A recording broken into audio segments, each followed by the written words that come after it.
draft private. Your home Norsemen coming off an 8-3 2016 season, where 2 of their losses were to the eventual CIF Open Division Final at Felix High School. Their phone. The Norsemen are expecting their defense to be formidable once again, and their offense will be led by the quarterback tandem of Brian Madrid, and Dennis Dollar. OrangeNationTV.com and just say we're live. The Norsemen are coached by Mr. Charles Bussey. Mr. Bussey in his 7th year here at Valhalla High School.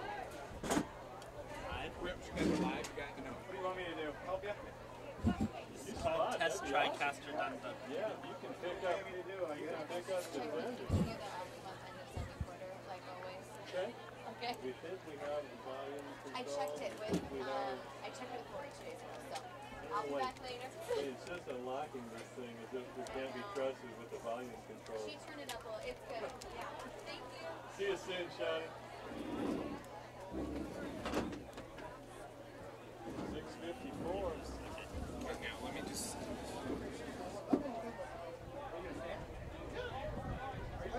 So what we need to make sure... You guys are live, by the way. We need to make sure of...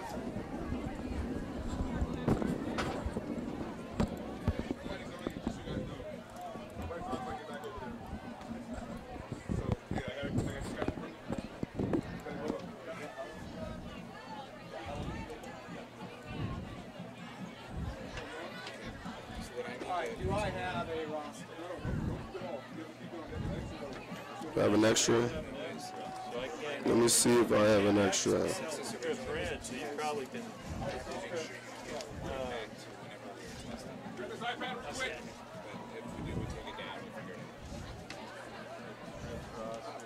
Hey, don't fall. So your mic is live. We're live.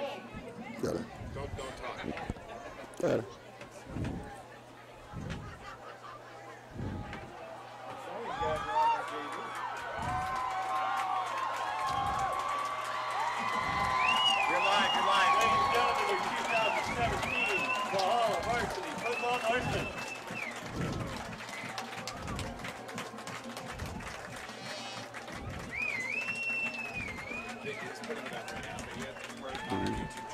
So if you went to Orange Nation TV on YouTube.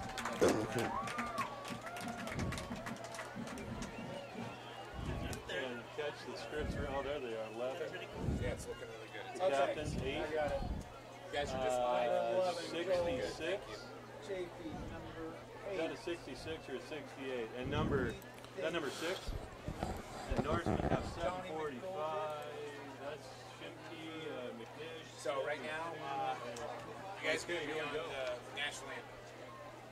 Ladies and gentlemen, if you train your attention to the 50-yard line, we got the captains heading out to the logo to meet with the officials and referees.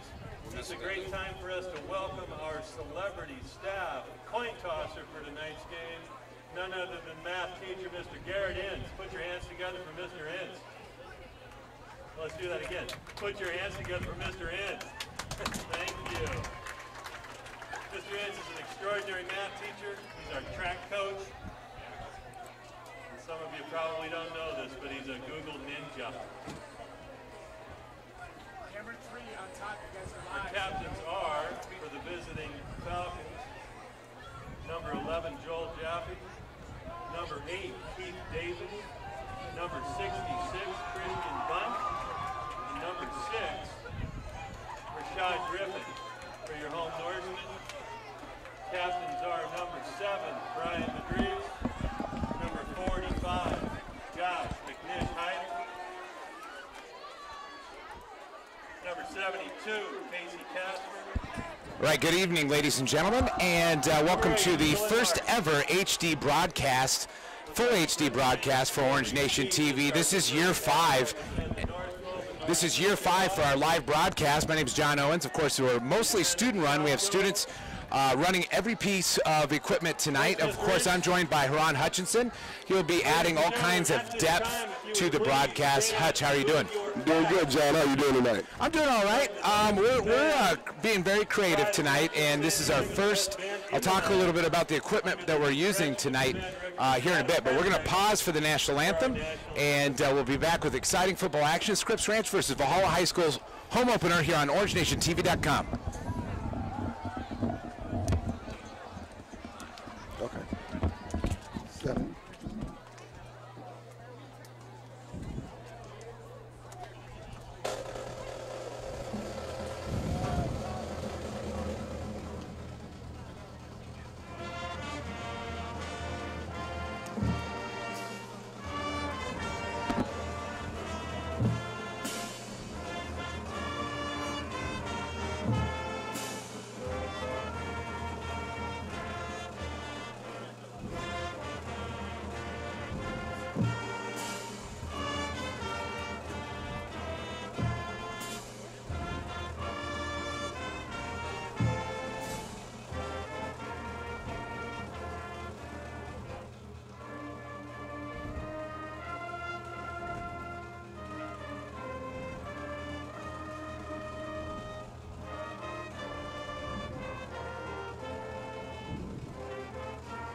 It's going to be an exciting football game tonight, season opener. I'll tell you what, Hutch, this is Christmas for you and I. Oh, it is. It's Friday night. The lights are on. You and me. Sorry. For sure. But, hey, we're at a football field watching the game. The lights are on Friday night. It's going to be exciting to see how the Norsemen open this season. Absolutely. And once again, thank you so much for joining us here. New location for our streams this year. We'll be streaming directly through YouTube. Hopefully that means you found us. Looking at a few viewers right now. OrangeNationTV.com. Of course, you can just tell people to go through that website and then click on our YouTube channel. Once again, we are using brand new equipment this year, and I'll talk more about that. So hopefully we're giving you the best experience we can. And we are all set, ready to go. Scripps Ranch is going to be returning, and they are in the white uniforms, white helmets, and that maroon reddish trim and blue numbers. Of course, Valhalla, the Orange Nation, the Norsemen, they are in all orange. And I'll tell you what, it looks pretty darn good. Hey, John, and everyone's numbers are clear, and we'll be able to see it all fine. Brian Madriz is teeing the ball up right here on the 40, and he'll do a kickoff. Back deep for Scripps Ranch. Looks like number one, Tyson Canada. And let's see what Brian can do. See if he can open it up, putting the ball in the end zone. Get on an action shot. All right, so we are actually having 3 cameras here tonight, and we're just trying to make sure we get the best one for you. That'll go into the end zone. That was Tyson Canida for Scripps Ranch, the intended guy to bring it out, but of course he let it go into the end zone, and the Falcons will start things here. But hey, back to finish that thought I had earlier. Yeah. It's just good to be back here. No, look, it's good to be back. It's good to have a game. It's good to see uniforms where you can see the numbers clearly. And, you know, it's going to be good to see Valhalla's defense come after Scripps Ranch. They had a really good scrimmage last week against Ramona, and Coach Bussey's looking to build on the success they had last Friday and show it the first game of the season. All right, it is Daniel Cox starting at quarterback tonight for the Falcons. He'll start in shotgun formation. Looks like he's got a tight end to his left, and we'll get the running game going, and he'll be stopped under. Nice job there by number 8. That's Dylan Marsh, and it looked like Reese Barnhill on the carry. Yeah, Dylan Marsh basically split the gap, hit the seam, made a tackle in the backfield. That's a good start for the Norseman defense.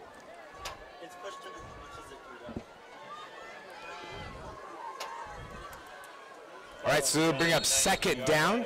Second down, 11, ball on the 19-yard line. Tell you what, a nice, beautiful night for football. And once again, back to the shotgun formation they go, looking to pass. Throws it underneath. It looked like he was trying to get to the back, and incomplete pass right there. Yeah, the quarterback rushed the pass right there. A little bit of pressure from the defensive end on the right side, Jace Manning, and the quarterback threw it in. Last week when Scripps Ranch scrimmaged against Patrick Henry, they threw the ball a ton, John. They like to stretch the field, so you got to look for them being able to try to test the Valhalla DBs before this game's over. Okay, that intended receiver was the back, Rashad Griffin, rather. Third down. Valhalla's defense, the strength of the team, at least what most experts think. We'll see if they can get a big stop here on third down. We'll get a flag. I think it's going to be on the Falcons. They had all kinds of problems coming out of it. Oh, for sure. And again, John, I'm going to say, I think you should expect a long pass here from Scripps Ranch. One, you're going to have a third and long at 16. And two, their quarterback likes to stretch his arm out and see how far he can get it up the field. The receivers look pretty good on film, so we'll see how the Norsemen can cover. Okay, they will back the Falcons up just a tad, and it will be third down and 16 for them. And once again, you're going to get a little bit of jumping around. We're trying to fix that. Once again, we have 3 HD cameras and about 150 feet worth of HD cabling and a brand new piece of equipment. So there's going to be a few bugs tonight, so hopefully the audio is good. And maybe close your eyes and pretend you're listening to the radio, and then open it up and see the HD, and then it'll be fine. So we'll switch cameras around as best we can, but right now we got ourselves a little bit of an issue. This will be third down and 16, ball on the 14. Opening quarter, opening drive, and they will just try to get some of those yards back, and you'll be well short of, the original line of scrimmage on fourth down. Great first drive by the Norseman defense. You can't ask for anything more.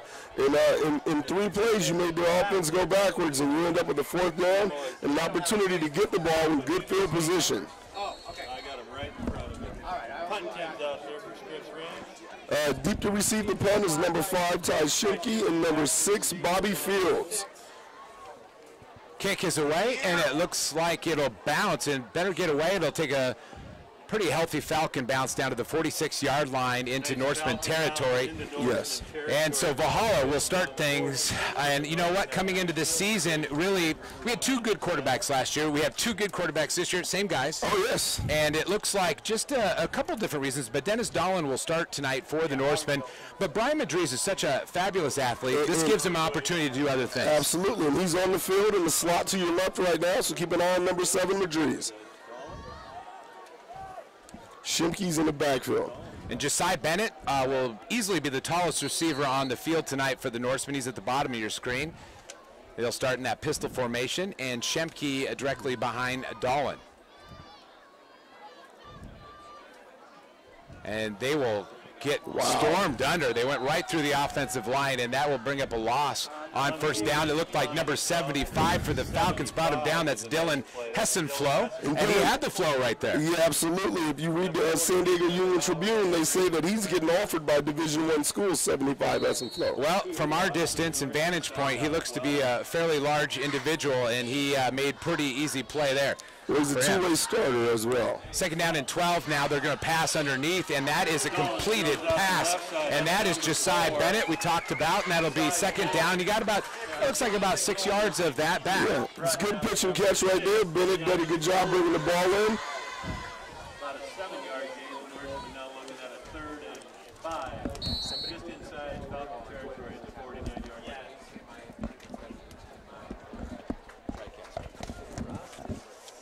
All right, so 3rd down and 5, ball on the 49-yard line of the Falcons. Defense is going to bring a blitz, no safety. Dolan will roll to his right. He looks underneath. He's got Shemke complete. Shemke is going to be brought down just short. He tried to reach out for that first down marker, so I'm going to defer to the coach. Coach Hutch, do you go for it right here? It looks like Coach Bussey is. Me personally, I probably would not. Well, that's unfortunate that Bussey didn't pause a little bit so I could put you on the spot. No, man. Hey, you know what? Good for him. You got to be a gambler sometimes. Right, so once again, we're working on the little bit of a bump that you got there. And they dropped the snap, and there's a flag as well. So I think this will probably change the decision for Bussey. I would agree with that. Yeah. So we'll say something positive. That procedural call on the Norseman actually gives them 5 more yards to work with on the punt. The procedural call wasn't the thing that I truly worried about. The ball was exactly the ball hit the ground. You got to keep the ball off the ground, and the Norsemen are lucky that they came away being able to still have the ball. So if you're a big fan of the Norsemen and big fan of East County Sports, you can head on over to eastcountysports.com and watch the weekly previews, the East County Sports Report. And that will be on every Thursday morning, eastcountysports.com, and you can watch it every day because it's a YouTube channel. We'll talk more about that later. The punt is away, and off Shemke's foot. It'll take a healthy Norseman bounce down to the 20, down to about the 18-yard line. So they actually made that punt look a little healthier. They did. Got a pretty decent punt rush right there. Brian Madriz punting. He got a good roll. One thing to look for in the future as well, Brian Madriz is also the second quarterback as a punter, so you can have opportunities for some trickeration on your punt team with Madriz back there.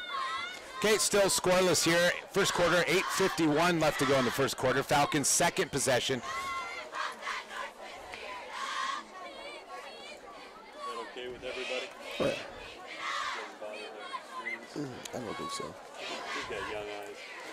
All right, John, 2 drives coming out. It looks like Valhalla had more positive plays, came up 1 yard short of the first down. Let's see if the defense can do it again and get the ball back for the offense so they can finish the drive.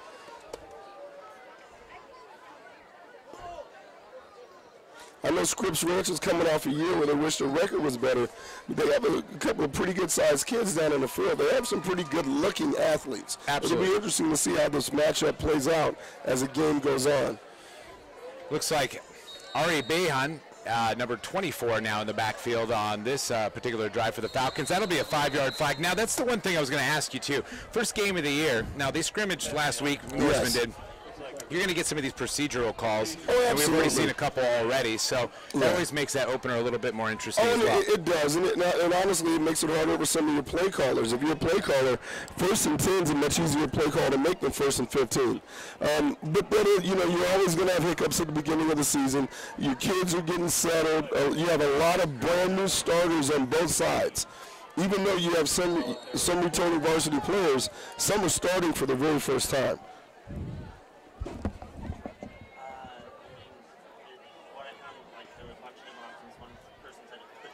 Run to the left, number 24. Great job by the defensive end. That'll be tackle. Aided number 49, Jace Manning. Number 11, Cole Howard, as well on the tackle. Couple of yards gain for the Falcons. 2nd down, 12.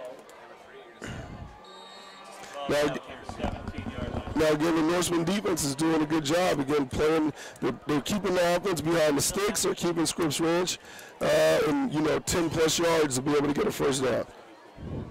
It's illegal.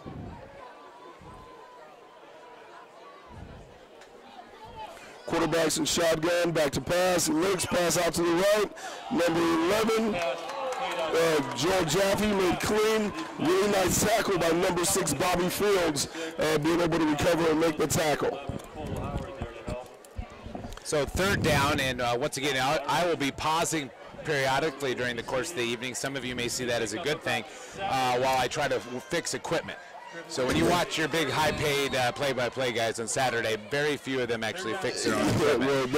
You are a master multitasker, Mr. Owens. So 7:38 now, opening quarter. It's 3rd down 6. Ball on the 23-yard line. Let's see if the Falcons can get their first down of the evening.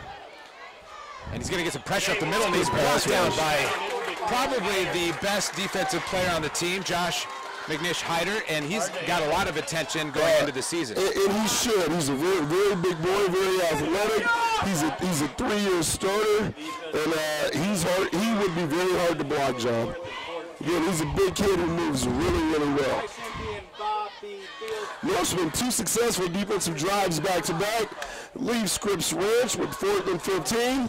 Dropping back to punt is Scripps Ranch. And that's going to go out the back, and that will be a safety. There's your first points of the year for the Norsemen right there. Your defense is coming out, and they scored first, John. It is never bad when your defense scores. Never bad. And once again, really, a lot of your experience and a lot of your talent is on the defensive side this year. At least that's what most people would say about the Norsemen. And they got into that score column. Hopefully the offense can back that up with a nice drive or two. They're moving Scripps Ranch's offense backwards in 2 straight drives, and the defense scored points. You can't ask for anything better. What you would want right now for your Norsemen is to come out and receive this kickoff and come down and put points on the board and stretch your lead to a 2-score lead. That's what you really are going to want. And once again, folks, we're aware that we're a little bumpy on the bottom of the screen. You can see most of the action to the top, and I know that's probably still pretty annoying. But hopefully the audio is good at home, and we'll try to paint a picture with our words tonight and occasionally give you some solid video. We'll work on that for the next game, which was not for a couple weeks. But when it's all said and done by the end of the year, you'll be surprised that this is a high school production because of the types of equipment that we're using. We're using about $10,000 worth of equipment tonight through our CTE Career Readiness Program here at Valhalla. Our students are producing, running these cameras, running these computers, and once again, just a little bit of a glitch tonight. We apologize for that one.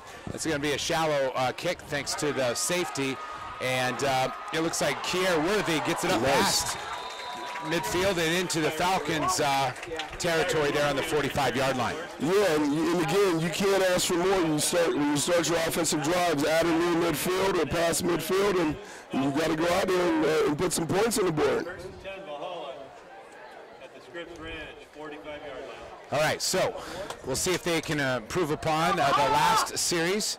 They did manage to get a first down in their first drive of the year. And once again, we have Dolan at quarterback. And Keegan Baker in the backfield. And he'll look to pass. He's got a man out there. He's got a man. And just overthrows Matthew Bozzi there. But Matthew Bozzi's showing some wheels, just couldn't catch up to him. Just a little bit. Dennis Darlin's got a big arm. He's got to work on the accuracy a little bit right there. But the receiver's open. He was able to test the DB. You come back to that one. You're going to put that one in your back pocket, John. Yeah, absolutely.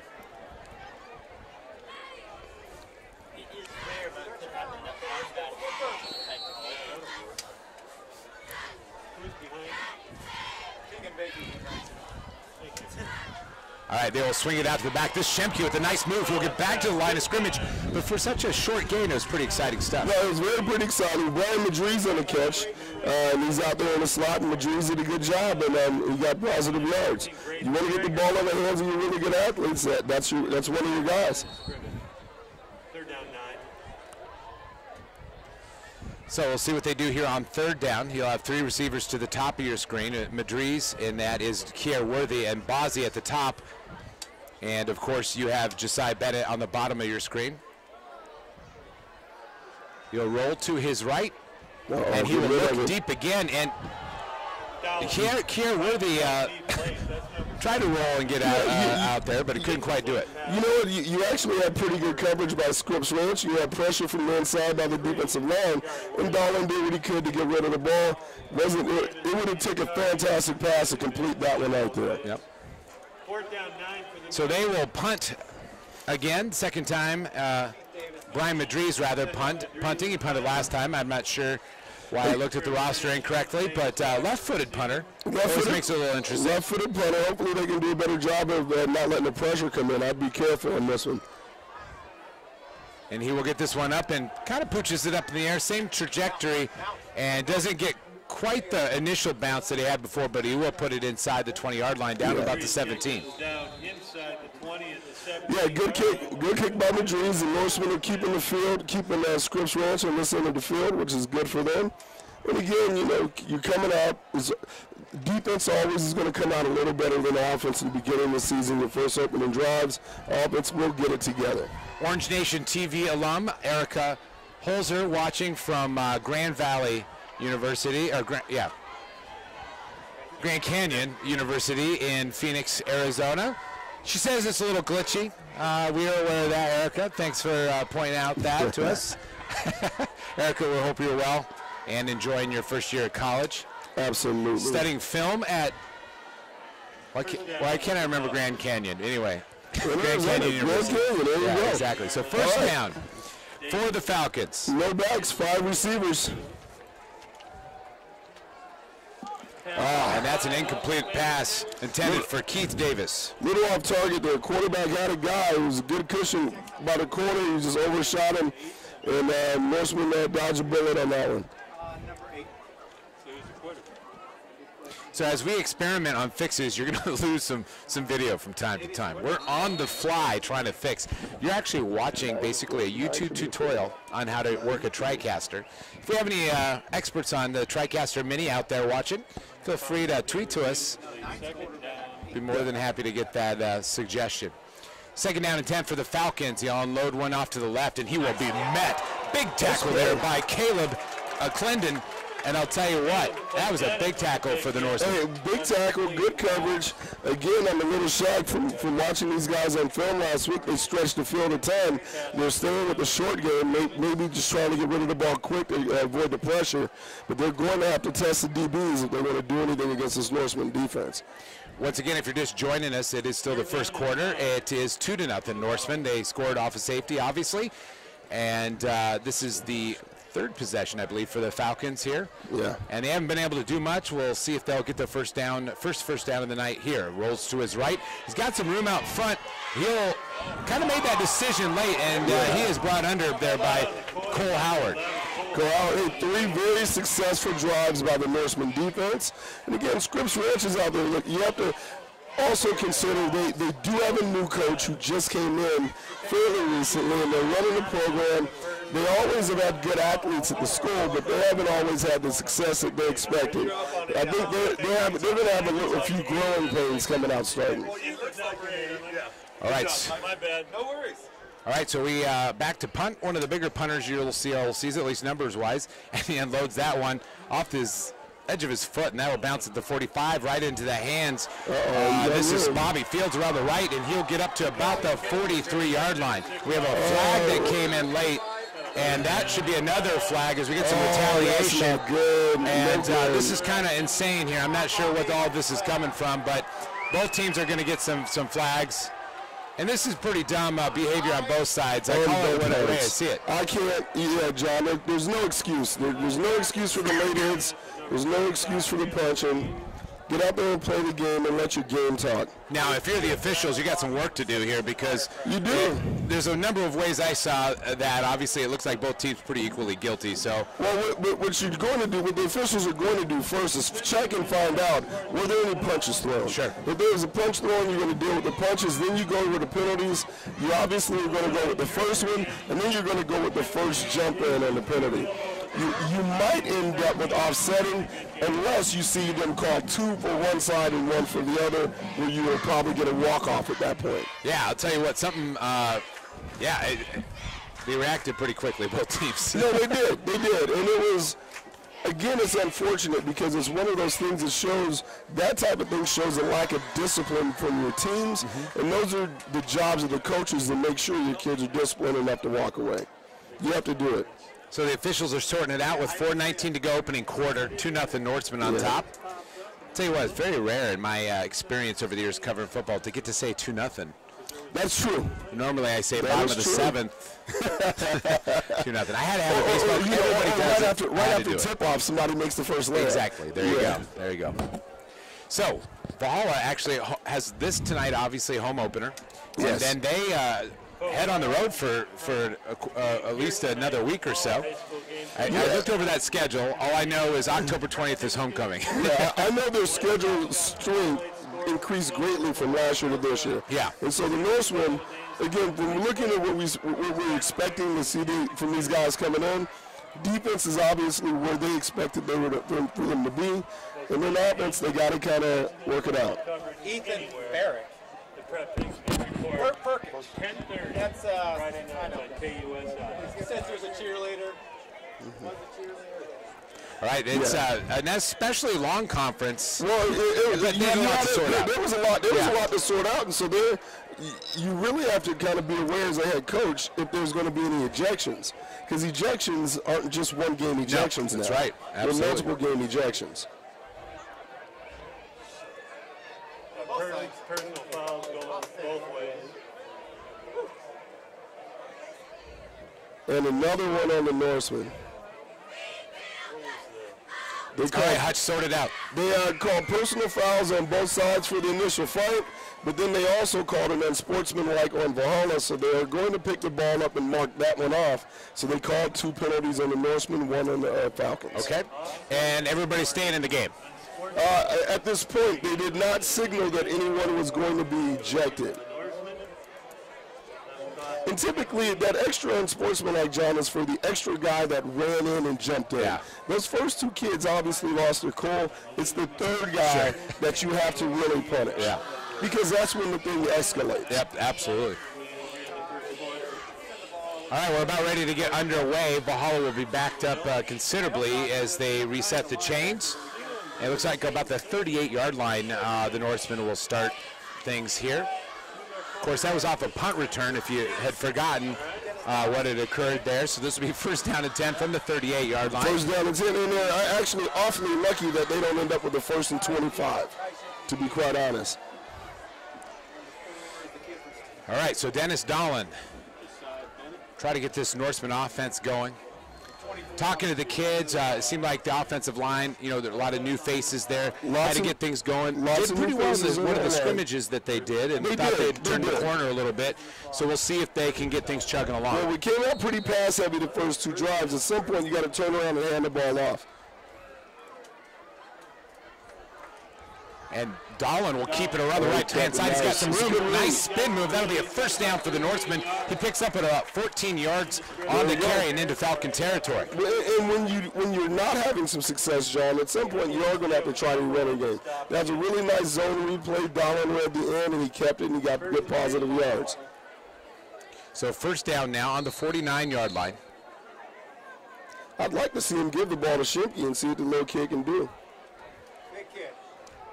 We actually have Valhalla alum, recent alum, San Diego State Aztec, Ryan Loeffler running the computer, trying desperately to get us a fix. We're aware that there is the glitch on the bottom, and we're running full HD, and some of our cabling may have some issues. We actually have a wireless HD camera that we're capable of streaming, getting a camera on the field, but we'll fix that at another time, bringing more exciting angles. That will be a flag on the Norseman and marching back 5 yards. And that's something that you rarely see from a no-huddle team. Yeah. You rarely see a delay game from a no-huddle team. That is interesting. So moving back 5, first down at 15, ball on the 46, 3:44 opening quarter.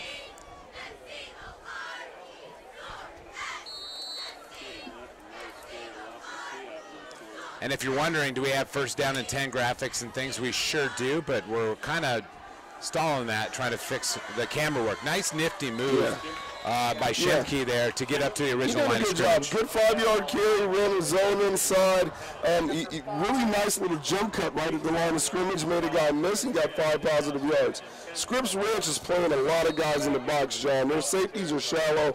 At some point, you're going to have to see Dolan again go try to stretch it and go over somebody's head.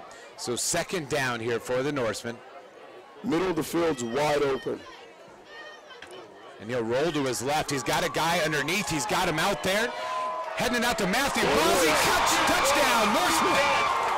My voice just cracked like a 12-year-old boy. I was that excited. Oh, there it is. Hey, look, that's a good. Listen, that was extremely impressive, not just because the ball was on target, because it was on target, because he rolled to his left, got his shoulder square, and was able to deliver a fantastic ball. And again, there's no safety help. That was a great job by Bozzi beating the corner. So Matthew Bozzi getting loose on that one. The Norseman 8-0, and he'll try to make it 9-0. Yeah. And out to kick will be Brian Madriz. John, and not to point out the obvious, but I did say that they were going to have to stretch the field. Well, good call. Maybe they're watching the live stream down there minus the glitch. And that kick is actually pretty impressive PAT, and the Norsemen are on top 9-0, 2:05 opening quarter. That is huge, man. That is huge. You got a 2-score lead, and that's a big deal while your defense is coming out and playing well. That'll give you some levels of comfort. So I got to tell you, folks, the same thing that made my voice sound like it cracked is the same problem where I'm with the HDMI cables. Actually, it's not true, but I thought I'd try to play it out. I don't know what just happened there. It scared me. So the Norseman looking pretty good there and airing it out, and that's one of the things that Dolan really brings to the table is that he's got that strong arm, and they felt like he can just crank them out there. Well, again, honestly, that was a highly impressive play. Because he was rolling to his left, it's really difficult for a right-handed quarterback to roll to his left, to get his body set, get his hips turned, to be able to deliver the ball. And he did a really, really fantastic job getting that one off. Now, if you're Scripps Ranch, you kind of feel like you're in a world of trouble. I know you're only down 9-0 rather, but you haven't done anything offensively, and really very little. But honestly, if you're Scripps Ranch, you feel a little bad about what you got going on in offense. Defensively, even though you just got beat deep, you don't change anything. You have to force the Norsemen to make those plays. And if Valhalla makes those plays, you're just not going to win. But yeah, you got to figure something out on offense. You got Keith Davis and Tyson Canada back to return for the Falcons. Once again, if we're butchering names, I do apologize. And I want to explain what just happened. Scripps got hit with a penalty on the extra point, which means someone either said something or did something they weren't supposed to. Well, things are chippy, and it's awfully early. It's not like we have a natural rivalry with Scripps Ranch. It's not but you know what, John? Some of that comes from, again, how disciplined is your program? You have a brand new coach. Sure. You know, do you have the reins of your team, or are the kids out there just doing what they're going to do? Well, I got to give some credit where credit's due. Those all-white uniforms are pretty sweet, I think. I agree.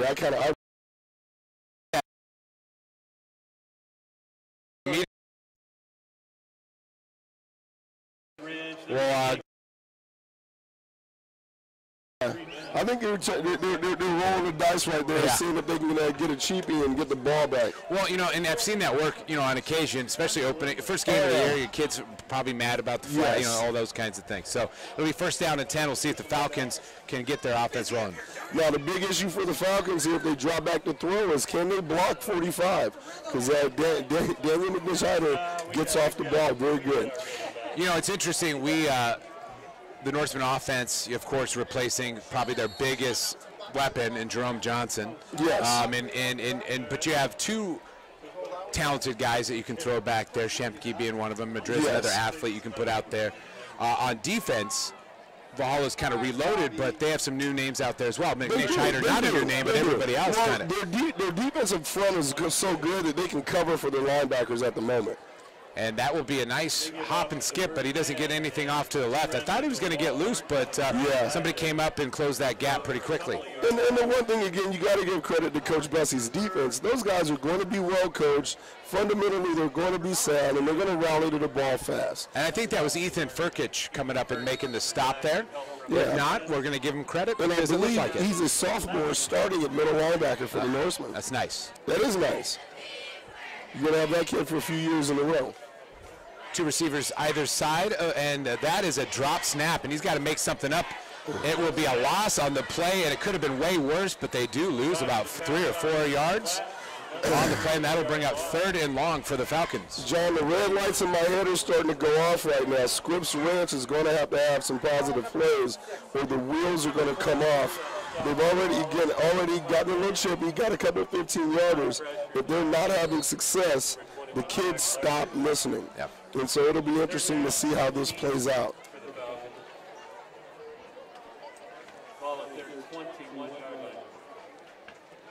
And football is a game of faith, John. You got to believe in what you're doing. Yep. All right, 3 receivers to the right. We'll see if the Falcons try to get something fancy here, if they'll just try to save something and get a punt off. And this will be pass long. It almost picked off. It was almost like you couldn't believe it was in his hands. Yeah. The intended receiver was definitely somebody else, but Bobby Fields was the closest guy to the ball. He was for sure closest guy to the ball. Quarterback was not on target. Really good coverage by the Norsemen. Made it not so difficult. You had 2 receivers running a similar out route, only 2 yards apart from each other. You had one guy who was able to cover 2. I think that was a mistake in the pass routes. Once again, we thank you for watching here, the live stream, first one of the year. Some people trying to find where it's at, and it is a little glitchy, but we're trying to make do on that. That one is a short punt. Watch it. And it'll take a Falcon bounce, then a Norseman bounce, and scooped up there at the 43-yard line. Well, field position-wise, the Norsemen are getting everything they want out of this game. And Scripps Ranch is really struggling on offense. Great first quarter. Again, I'm not really sure that Scripps Ranch has gotten the first down outside of the penalty. The penalty, you're right. Non-penalty aided first downs are still 0. And again, in that sense, the Norsemen's defense is throwing a shutout. You're doing a good job. Actually, that penalty was off a punt return, so that's still no first down either way. Oh, yeah. We went to our stat guy, which doesn't exist, but I pulled that one out. So first down and 10 for the Norsemen starting in Falcon territory. Dolan scans, and he'll swing it out there. That is a incomplete pass to Matthew Bozzi. Kind of had 2 guys right there on that swing. It kind of a little confusing. It was a hitch. It was a little stop or one-step drop. He released it. He gave it to him a little high. And again, if we're going to be critical and talk about him just missing that a little bit, I think he's earned a little bit of credit from that last deep one that was right on target. All right, so we have our first injury of the evening, and it is the opening game of the season. Wow. So do we start talking about cramps like we know what we're talking about? Well, one, because we were both former linemen. Right. Linemen don't know leg cramps. Yeah. And that would require. But I don't understand leg cramps before the first quarter's over. No, that was number 55 for the Falcons. He's up and moving, and unfortunately, there's a number of guys on their roster that should be number 55. There's about 2 to 3 to choose from. Yes. But neither one of them actually have 55 by them. So that was either Cameron Burson, or Kyle Osawaski. So either way, we hope he's well. Either way, we hope he's good and he can get back in the game. Once again, opening game, opening rosters. We're just piecing things together. Score here by Valhalla. can really take all the wind out of Scripps Ranch's sails and start to put them down now. Second down and 10. And they'll go back to the running game. And I'll tell you what, that is pretty stout up the middle. This time, number 34 for the Falcons, bringing them down. Impressive tackle there by Elijah Jones. That was kind of a WWE move right there. He picked him up and threw him down. Their safeties are real shallow though, John. If the Norsemen are smart, you got to run somebody down the seam. The corners are locking on, and they're doing a pretty good job. But I go at those safeties and hit somebody right down the seam right now. If you talk about a couple of their linebackers and, of course, a couple guys on their D-line there for the Falcons, they have some pretty stout players. No, man, those are some big kids, for sure. They're getting pressure up the middle this time. He's got to unload it, and that'll be incomplete. I'll tell you what, coming out of nowhere was Ari Ban for the Falcons. And I'll tell you what, there's any number of Falcons that seem to come through there. 24 brought some heat right there. That was... I believe it's Ari Ban. Yes. And he dropped his shoulder. Got a little lucky, though, that he kind of dropped his shoulder right in the chest of the quarterback. Sometimes referees will call that one for being a little rough. All right, so they'll be punting again. The Norsemen are. Brian Madriz punting.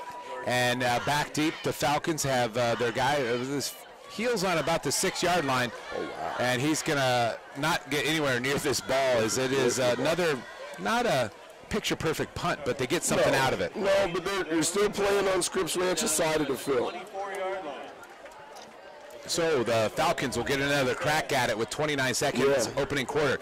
And again, giving the Norseman defense all the credit in the world, you're not giving up a first down. The one thing that I would say would be disappointing at this point is that you cannot be throwing a no-hitter right now, but these guys are on their 5th possession already in the first quarter. Your offense has got to do more about moving the ball and putting this one away. Put them away while you got them down. Sure. Don't let them in the game. Don't let them get lucky. All right, it's Reese Barnhill in the backfield for the Falcons. And this is Daniel Cox. Got some pressure. He got to get out of this, and he's going to wish he had gotten out of it earlier, and he'll be brought down for a sack. A lot of guys making that happen, of course, but we'll give credit where credit's due. That is Josh McNish Hyder on the sack. Yeah, and there's a lot of pressure, and Scripps is struggling. They are struggling, but the Norseman defense is forcing the struggle. They're forcing the struggle. They're getting after the quarterback for sure. So second down and 20, it looks like, almost 20. We'll see where they mark that. Still looking for that official mark. And that will be the end of the first quarter. We'll take a quick break. We'll be back with the Norsemen on top 9-0 over the Falcons at Scripps Ranch here on OrangeNationTV.com.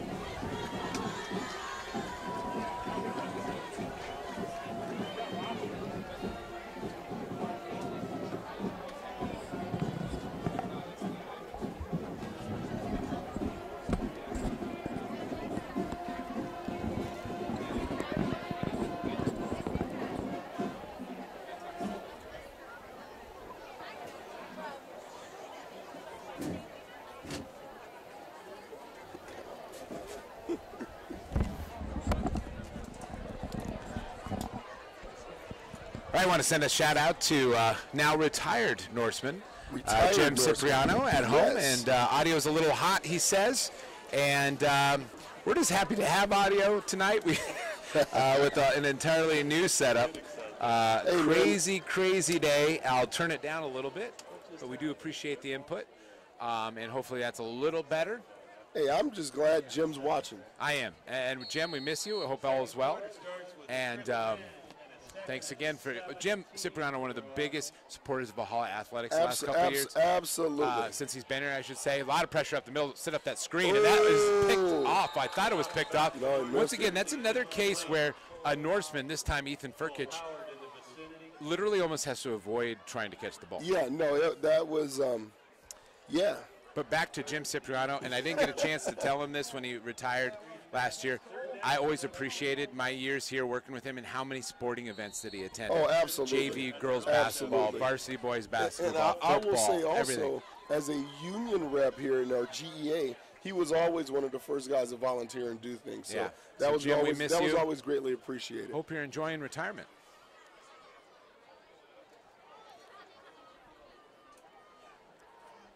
All right, he's going to roll to his right, and once again, a bunch of Norsemen there. He just has to unload that. That'll bring up fourth down, another punting situation for the Falcons. So basically, folks, we have 3 cameras, and all of them a little glitchy, and we just go to the one that seems less glitchy on our preview. So sometimes you're going to get a shot that doesn't really show you what's going on, and we try to fix that on the fly.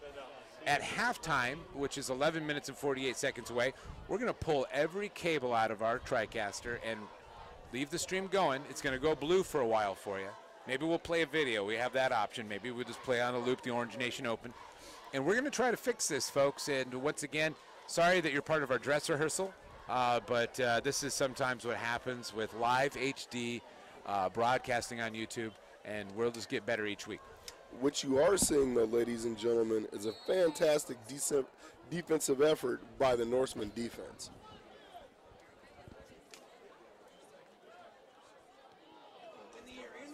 Good kick. There you go. Hit somebody. So Bobby Fields, nice move. He'll go back, change up direction, and be down to the 40-yard line of the Falcons. Yeah. Bobby Fields, exciting player so far. He's done a good job. He obviously is not scared. He caught that one, made a couple nice moves, gained about 10, 15 yards on the return. It was a fantastic punt by the Scripps Ranch punter as well. At the Falcon, 41-yard line. Again, Norseman offense has the opportunity to put these guys away early. Cannot waste the opportunities. So if you came late, the touchdown was a long, deep ball to Matthew Bazzi. And obviously the other points was a safety. And other than that, Valhalla's offense hasn't done much either. No. And they'll go pitch to Shemke. Shemke around the right-hand side. And he's got some blockers up front. He'll go down the sideline, and he'll be pushed down around the 28-yard line. Nice carry there on the pitch. Yeah, he turned on the speed right there. That middle linebacker for Scripps Ranch, number 14, Gregan Krager, had a beeline on him, and he just outran him. Yeah, I tell you what, it was a little slow to develop. Yes. But he's found that crease and made a nice adjustment and good blocking up front. Oh, yes. All right, so first down and 10, ball on the 32-yard line of the Falcons.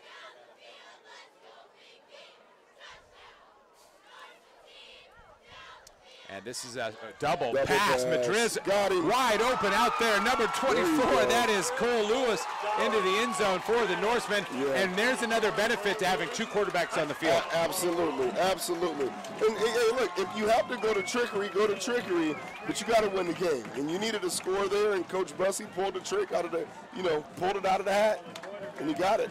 Good for him. Well, I bet we see that more often this year, not because... Just because you have 2 guys who can throw the ball on the same you're going to see different. I foresee a number of fake punts, and you can do those things because you have a quarterback in the slot. So 15-0, 11:20 to go. Absolutely, and the Norsemen needed that score there.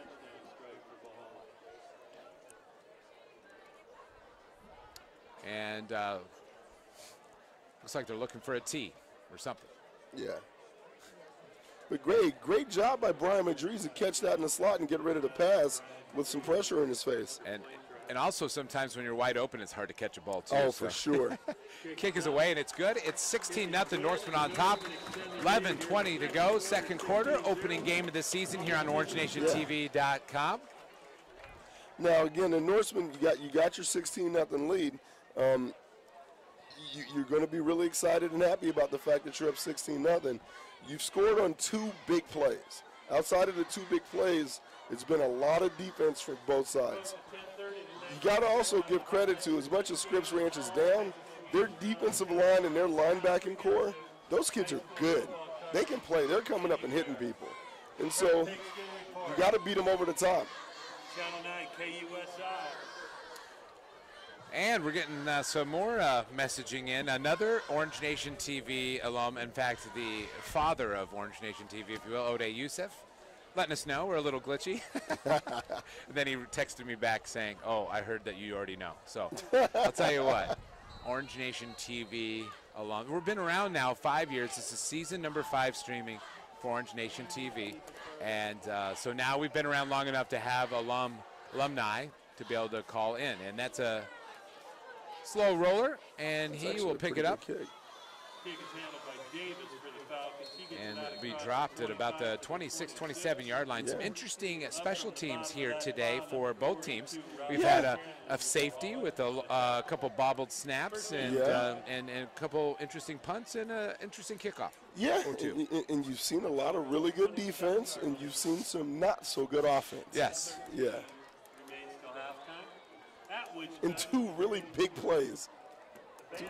That's good. Yeah, absolutely. field show they're working on for the All right, so another offensive possession for the by our Falcons. dance team as well. So And we'll see if halftime statement ahead for you. First I'm gonna down. start going to you, Hutch. You're gonna cure all their ills. That is another ill right there. It's another procedural call on the Falcons. It's hard watching it, to be Yeah. quite honest, and it's hard watching it because you look at a group of athletes that you think should be able to do a little more. Yeah. But they're not, and they're struggling. And I know how it is coaching an offense when you have struggles. Especially first-year coach. Oh, yeah. And putting in a new system. And that was looks like offsides maybe on Valhalla. I didn't see that, but that's all right. This is It'll be going to first down give and 5, so Scripps some Ranch positive play there. Positive for the play and Falcons. give them an opportunity to get. They haven't had a first down yet still. No, they have not. But they're 5 yards closer than they have been. So They this have. we'll That see is how they go true. here. 2 backs in the backfield there, and they'll toss it over. And high reach there for number 8. That was Keith Davis, brought it in. Nice tackle there for the Valhalla. That was Caleb. Hey, that was a good pitch and Clendenin. good catch, and a nice job by Clendenin coming up, making a tackle right on the quick catch. Gives you one of the best play call downs ever, a 2nd and 1. You can do a lot of stuff on 2nd and 1. Well, Falcons' number 1 objective is not to go backwards. You on second cannot down. go backwards. They got to find a way to get that big tight end the ball. That kid looks like a wonderful And they will go to the player. run, and this will be the first down for the Falcons, and a little bit more. Nice carry there by Reese Barnhill, and the Falcons looking pretty sharp right there. He did a nice job on the spin move coming off the corner. They were able to leverage the Norseman on the edge, and Clendenin. it's interesting. First down, Scripps Ranch. So moving the chains, Scripps Ranch. Hopefully a little confidence for them, a little momentum going. Yeah, and I mean, we want to see a good football game, so we want to see those guys get at it, and we also want to see the Norsemen continue to have great success on defense. Cox will toss it underneath. That is completed ball's pass, and out. he drops the ball. Ooh, Falcons look like Norseman they got it ball. initially, but I think the Norseman's got it, and that is Norseman possession. Completed pass and a fumble. The receiver, Joel Jaffe. Howard with the big stick. Now, I suppose if we had our replay going, and we should have that at some point this season as well, maybe he didn't have possession, but it's high school football, but so we go for the initial call, and that will be Norseman football. It's really interesting. I got to tell you, for them to have such a successful, We are seeing the replay in our booth, and that did look like a caught No, pass. it was a really good play. It was one of the best ones they ran this year. Unfortunately, their kid drops the ball. Great for the Norseman defense. So some positives for the Falcons, and they run into a big negative, which is a turnover. First Put down him- and hey, 10 for the Put him Norsemen. away, John. You got to go over the top. Hit him in the head right now. Hit him in the head. So 3 receivers to the left of Dolan. Shempke in the backfield. Go get it now. Go get it. And they're going to look deep right on first, and actually came back underneath. And that's a completed pass. Nice catch. And that is a nice catch there That by is a Josiah nice Bennett. catch. Forward to Cy Bennett. Good throw, good catch right there. That one's a highly contested catch. That corner's done a good job kind of staying on them pretty tight. So second down, about a pickup of 8 there. And we got another flag on the field. That is on the defense because the cornerback would not stop talking. Oh, just bad. Nice thing is we are actually watching, and there was some physical contact actually. The nice was a thing good- is, it was- Hutch, is I'm watching the replay. Yeah, it was a good football Yeah. play on both sides. It Well, was a no, good football after the play, Yes. there was actual physical contact. The corner came back and made Yes. contact after the play. So it wasn't just talking. So I And think they, that's no, they didn't throw it on the hit. They threw it because he kept going afterwards. The ref saw the hit. It was later. All right, so they'll sort it out. and they'll march it off against Scripps Ranch. We've had a lot of penalties, a lot of procedural, and a couple unsportsmanlikes and a here and there. And I'll tell you what, both teams are going to have to talk about that next week, no matter the outcome of the game. Both teams are going to have to get better at that. They take it's just 6 messy out football. and they bring in the backup. Go after the backup. Ball now down to the As soon as you bring in the backup right there, in the as an offensive coordinator, I go after the backup right now. First down 10, ball on the 23-yard line. Norsemen licking their chops, and we're going to get another whistle. Jiminy Christmas. And we're going to get another, maybe not flag. No, the chains are set. delayed. Now, I can tell you the chains are actually being run by a couple JV players tonight, and they might have been updating their Snapchat or something, and didn't get it quite moved down there. Come on, man. Instagram. Yeah. All right, so now it is first down and 10, ball on the 23-yard line. first down for the Norsemen. I'll tell you what, hats off to the chain gang, because that is not a fun, it's not an easy job either. No, it's not. And you're on the other sideline, you got to listen to everybody chirping your ears. That's no good. Josiah Bennett on the bottom of your screen, 3 receivers to the left. Madri's closest to Dolan, and he will pump fake and look, and he's got pressure underneath. And looks like he's got out of it. Dolan, heck of an effort. He'll turn it into positive yards. First down, he's down the sideline, and that is a touchdown for the Norsemen with a flag after the play. It's coming back. The new rules, referees are really looking out for guys cracking back, coming outside of the view frame, and shots where we were in high school that we love to get guys, that's one that they call a penalty on, because that's a new rule right now. They don't like guys getting hit out of their field of vision. And it takes a while for players to adjust to that. Oh, yeah. You know, just because they see it, and once again, adjustment in the game, and hopefully it keeps players safe. Well, but let's focus on Dolan. Oh, for sure. He was amazing. He was amazing. And here's the thing. Sometimes people talk about Madriz being the athlete and Dolan being more of your passer. Dolan looked like he had some wheels right there. Oh, yeah. And he flipped a spin on things and interestingly enough, the guy who gave the big shot in that play was Madriz. There you go. So those two guys both contributed, and that's one of those penalties as a coach. You can take that 15-yarder. Mm-hmm. You're never going to be mad at your kid for being aggressive, making an aggressive play, making a block, freeing his man to go score. That's just one of those things that the referees are really trying to watch out for the rules for player safety. Yep. And so, all right, they'll keep. There's a football still in the end zone. Had to go get that. Yeah. We might need a ball boy over there as well, because. But there are a number of rules now in football, John, that are implemented for player safety that a lot of grown-ups, us fans. Stop yelling from the stands over things they don't know about. Yeah, that's true. So first down and 15, ball on the 28-yard line now. Norseman still looking pretty good after the turnover. Of course, he had to take that touchdown off the board because of the flag. And we'll see what Dolan can draw up here. And they'll toss underneath, and it's an incomplete pass. And it looked like Bennett again was the intended receiver. They flipped him on the screen, on the field, on the top of your screen that time.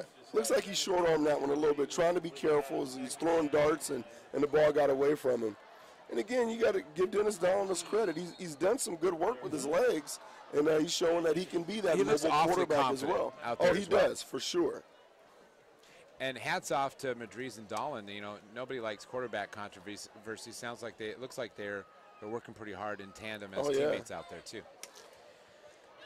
And this is the screen underneath, and unfortunately it will be complete, but Matthew Bozzi loses his footing, and they'll bring up third down. Yeah, he short-hopped him on that one. That's, man, screens are one of those things. I always hated calling screens as an offensive coordinator. I hate watching my quarterback having a defensive rush at him so fast. Well, I'll tell you what, if I remember right, we had a couple fans that loved to yell run screen from the stands when you were calling plays. I think in 1995 was the last time I called a screen, and our quarterback threw the ball into the stomach of a West Hills defensive lineman. Yeah. And I swore off of screens ever since. Third down 15 now. We'll see if the Norsemen can't let another drive flame out here. They could really put the Falcons away, or at least dig a bigger hole for Scripps Ranch. And they'll swing it out this time to Shemke. Shemke loses the tackler, and he'll get back to the line of scrimmage, the original line of scrimmage, thereabouts, maybe a yard shy of that. That'll bring up fourth down. This is interesting. Let's see if Coach Bessie lets Brian Madrid come out and try to kick this field goal. This is a long one. Last year you had Jacob Pape, who was able to make very long field goals. And see what decision we're going to get here from Coach. I'd say give him a shot here. Let's try it. It looks like they're going. 4th and 11. Well, they're going to elect to go for it here. Not too many 4th and 11 calls on the play sheet.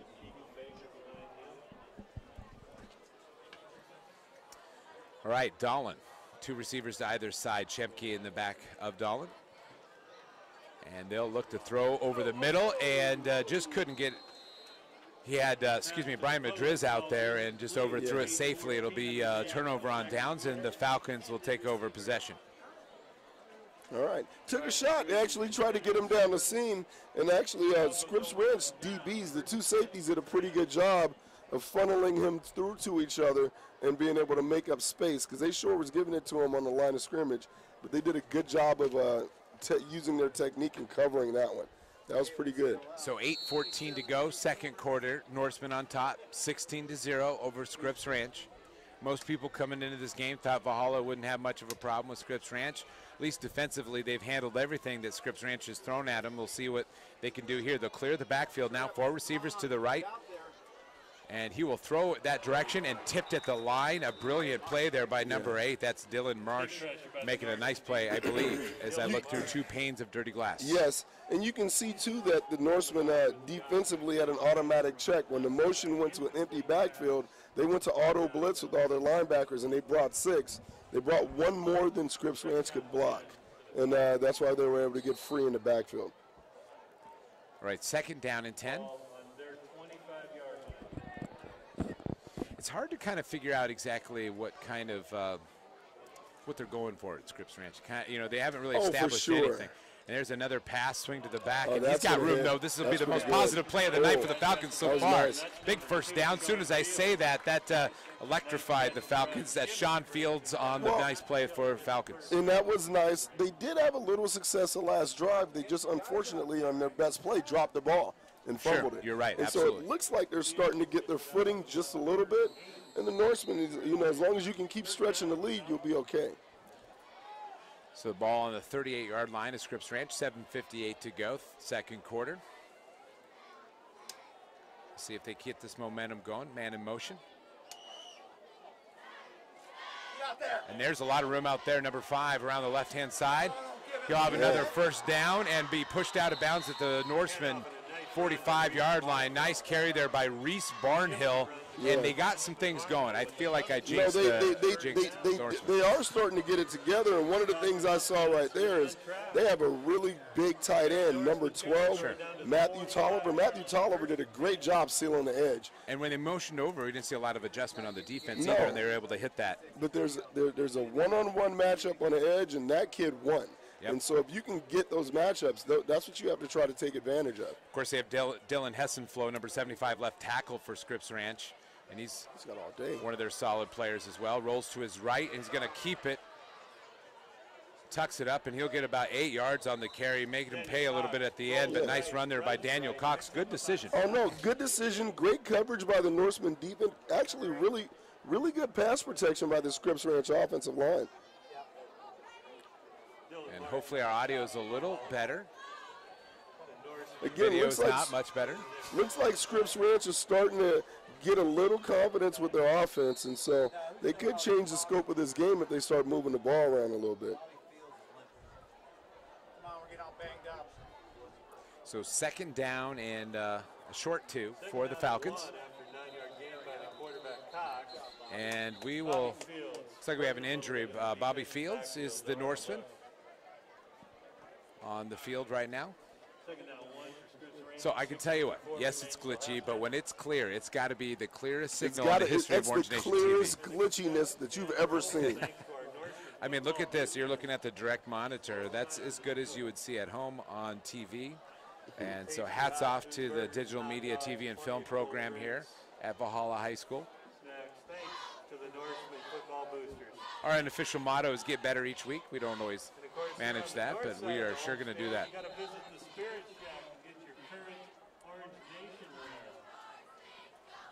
Can't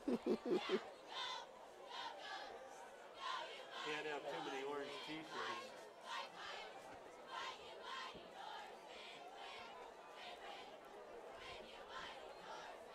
Get on down and visit our Norseman football booth. Okay, 6:54, about ready to get going after the injury stoppage. Excuse me.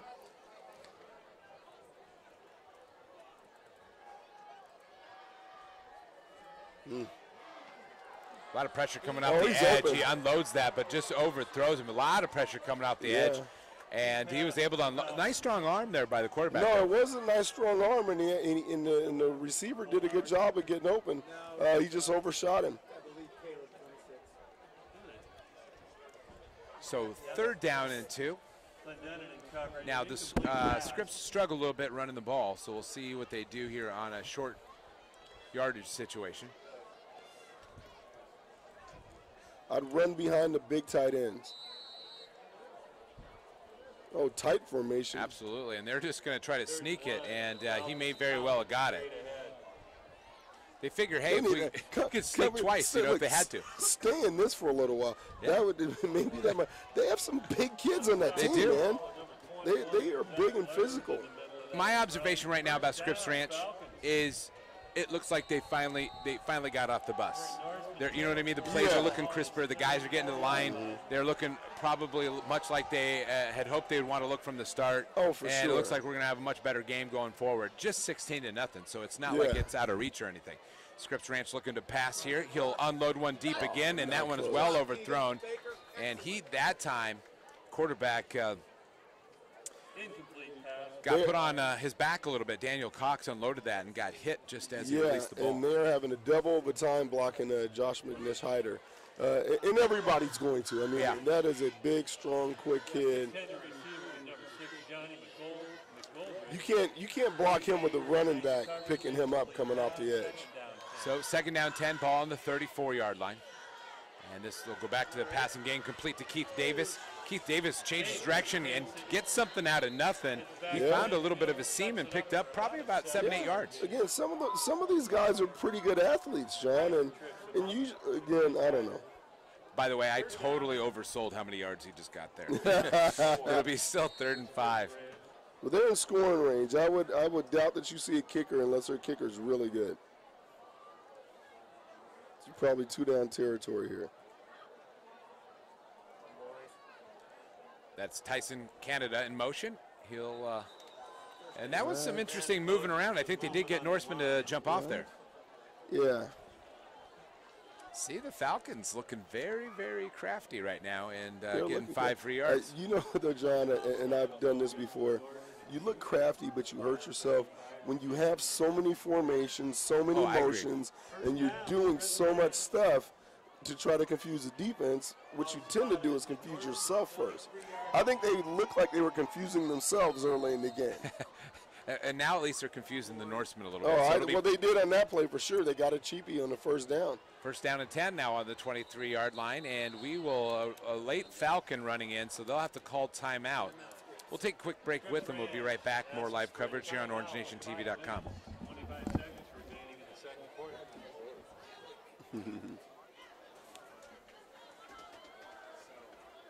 The concession stands are open.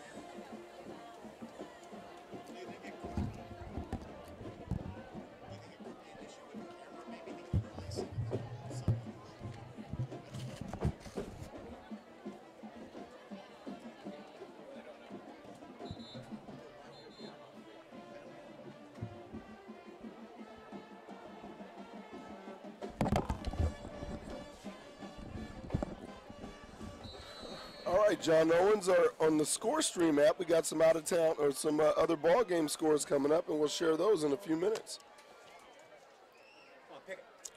throw underneath, and he came back and caught it. Bobby Fields back on the field. He's the one that's going to make the tackle, and that was Keith Davis on the reception. And I saw a flag come in late, so it was well away from the action. I don't know if this is a roughing or some sort of extracurricular activity away from the play. And we've had a number of those, so I wouldn't be surprised. Personal foul, roughing the passer, and that's on 40. That's on the Valhalla defense. Yeah. All right, so that will be even a better situation for the Falcons, and you got to be a little concerned. You know, sometimes you get up in these games and you think you're going to roll a team, and all of a sudden they stick around, and it's going to make it interesting. If they score here and they start to get a little confidence, you change the ball game when you make it a one-score game. I will tell you, Keith Davis made that catch there, even though there was a nice big hard tackle by the Bobby Fields. He's caught 3 or 4 balls today. He caught 47 last year. He's a pretty good wide receiver. 5:16 to go, second quarter. I would look for them to just shoot at and go for number 8. He's done a pretty good job for them on offense. A little bit more beef up there in this formation for the Falcons. See if they try to go back to the run game, and they will draw the Norsemen off.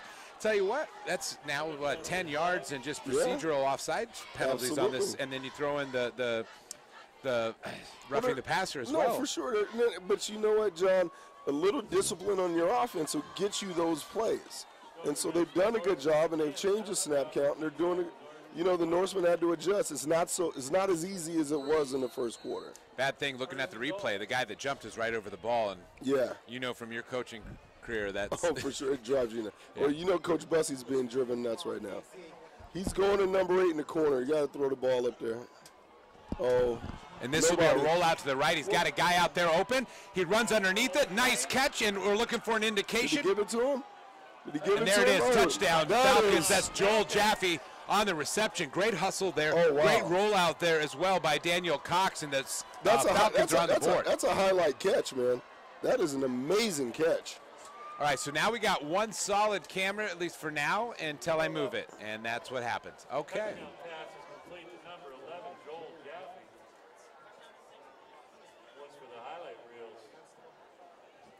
That was an amazing catch.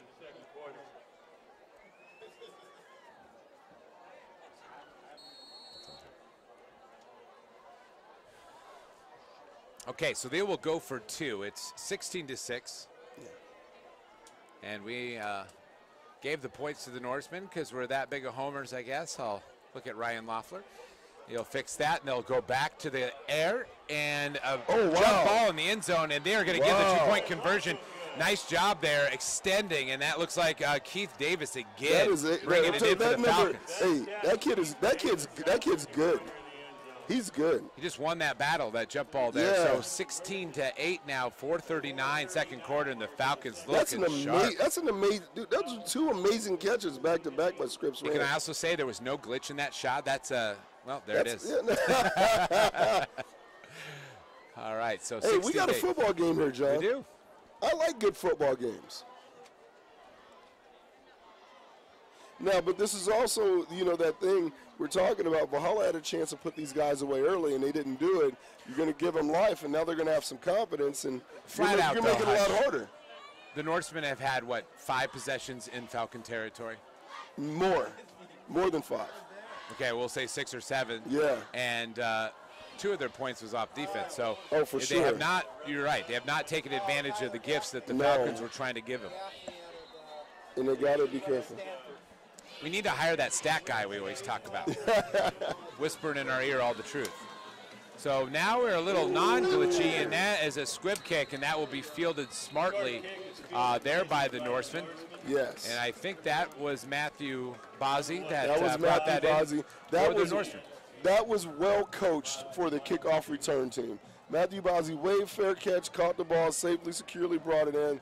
That was a really good football play. If I'm not mistaken, I think Mike Caston still coaches special teams around here. That was a Mike Caston. I coached with Mike Caston, and I stood next to him before when we started to tell kids anybody on the receiving team can call fair catch.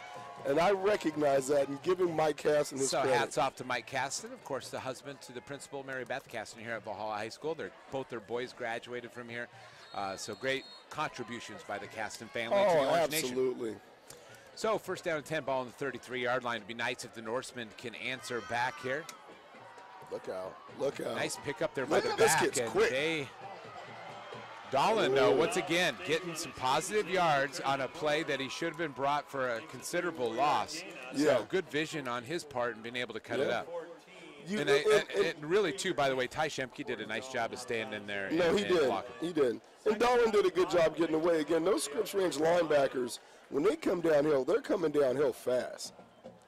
They're kind of impressive.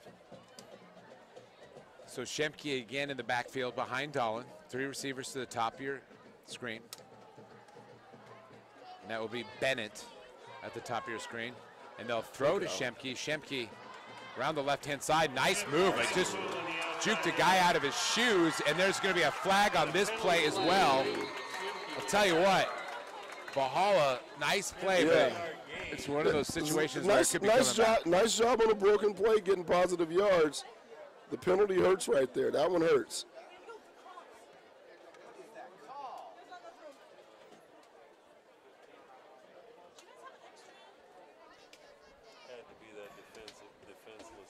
I didn't see that one.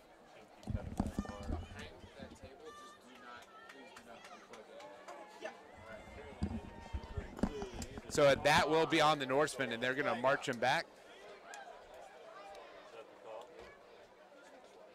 I didn't see the call there, but that I think it was a block downfield where it was thrown right in the middle of the play in the action. They got a hold. They got two holds. Yeah.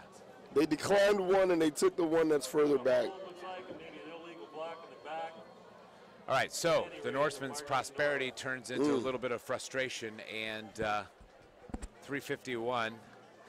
Once again, that stat guy would be handy. That's about the 37th flag of the evening. Yeah, it is.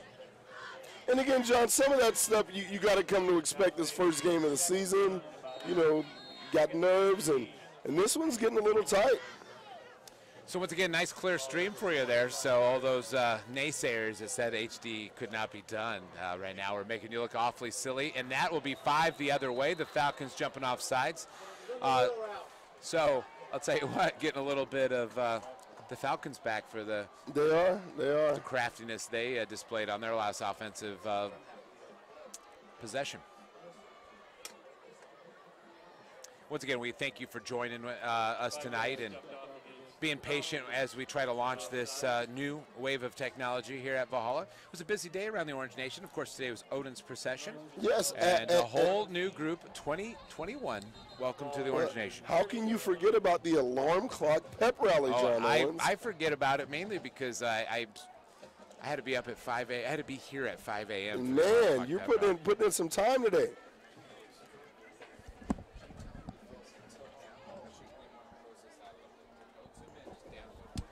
I see the picture. The picture looks fantastic. It's perfect. Right now. And now we're going to do a little correction on that shot, and we'll probably screw it up. So second down, and we'll get another conference. I'll tell you what, I hope they're paying these officials well. Maybe give them a hamburger and a couple extra Gatorades at halftime because they've had to do a lot today. They must be, I'm going to go on record and say they must be getting paid by the hour. Yeah, or by the flag. But I'll tell you what, they've been solid because they've had to manage a game out there. They've had chippiness early. And obviously a lot of little things that need to get hammered out by both teams. But hats off to these officials. I thought that everything they've done tonight is just real solid. And I know they don't care about it, I think, but they've done a real good job. I see those meetings and I think of those commercials that are on TV. All right, so. Don't have him zoom in, though. He was fine. Now he's too low. We just wanted him tilt down a little bit. Unless that's delayed. Hold on. We'll see where he's at. It looks good. That's delayed. That's delayed. All right, so we're coaching up cameramen. Second down and 13 for the Norsemen. Dahlin will cut it up. He's got one defender in front of him, and he'll move back in, and he'll get about 5 yards on the play. Dahlin, once again, doing some nice work. And it'll be third down, though, for the Norsemen as that clock ticks under 3:10 to go. We got ourselves a big halftime extravaganza. We have Shawnee White's dance program that will be wowing everybody at home, as well as the debut of our new band director. So all good here in the Orange Nation on the opening night. Third down, though, Dolan's got to dial something up here because, well, you try to want to get that momentum back. Yeah, you got to get it back. You don't want to give Scripps Ranch a chance to score before half. And he will chuck it out there to Bennett. Bennett will catch it at the 40. Nice move, but he's going to be short depending on where the spot is. Depends on the spot. The coaches say it's a first down. I think he's short. I think he's short. Him short. Bussy doing a good job down there trying to coach up the official, I think, to take a step to the right, but he's not going to do it. So they will get right up to the line here on 4th down, and let's see if they try to draw him off or if they got a play here for 4th and very short. And there was all kinds of weirdness there, but Dolan will get that and then some as he's still not down. That's a first down. Yeah. Nice play, quick snap on the quarterback sneak. 2:05 till halftime. First down, Valhalla. On the stop for the Falcons, number 1 Tyson Hayes, number 4 Nicholas Diocampo.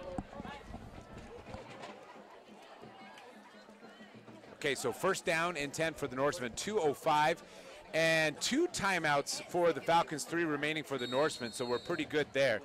Some opportunities for both teams to strategize if need be going forward in the last 2 minutes. Now we're under 2 minutes here for the Norsemen.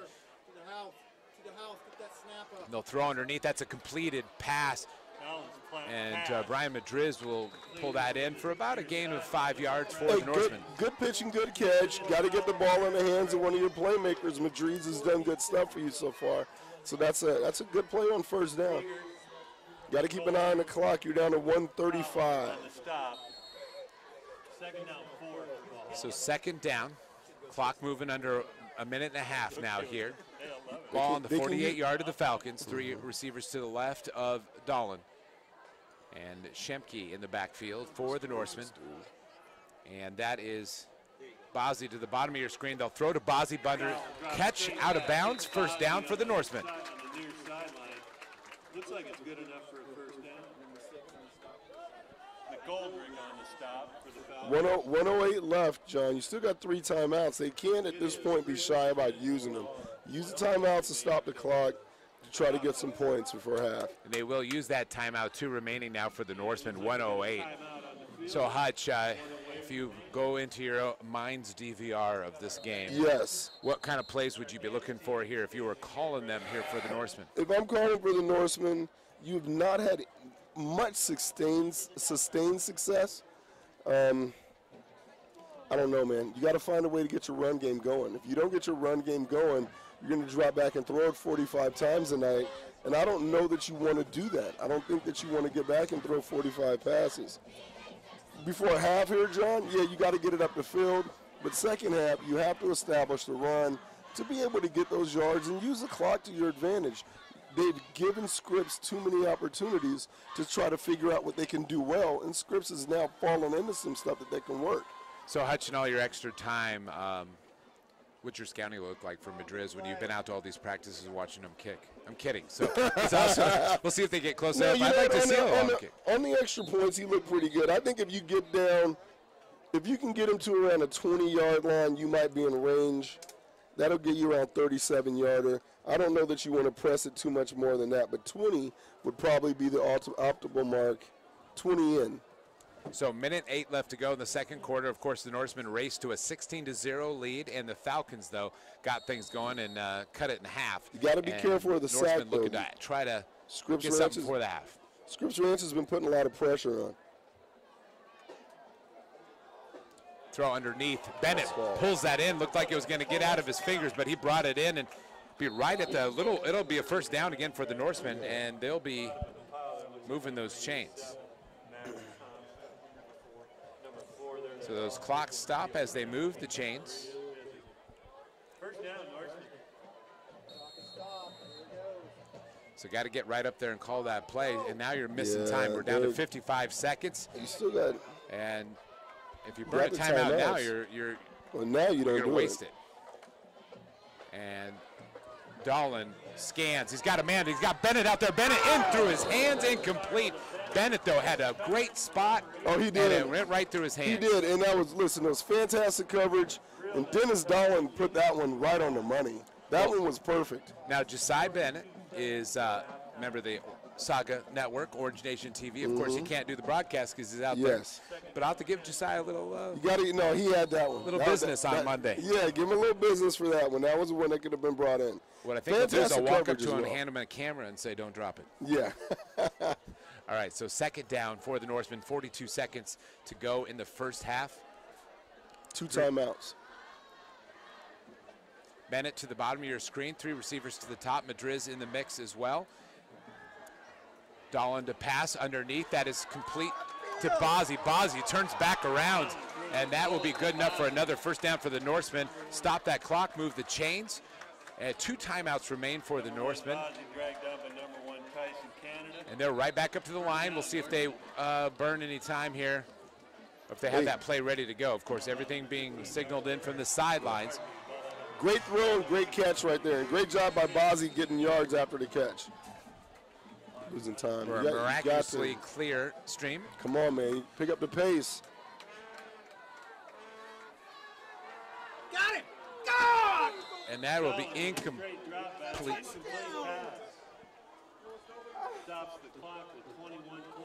They had a screen pass set up right there, and that could have been a score if they had made it.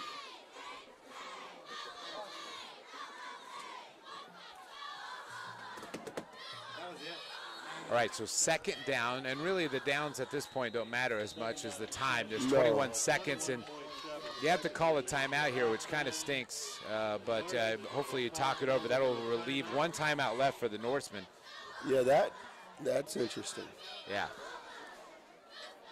But, you know, that's kind of an early in the year timeout, too. You normally would have maybe a couple plays, but now maybe you're going to set up 4 or 5 or 2, 3 plays, tell them where to go and get right up to the line. Yeah. So, looks like that first down marker would be right on the 7-yard line if you want to stop the clock that way, of course. But yeah, you know, you got 21 seconds. You get a play set now. You make sure you tell your kids the next play, no matter what it is. You're used to running no huddle. Stay in the same formation.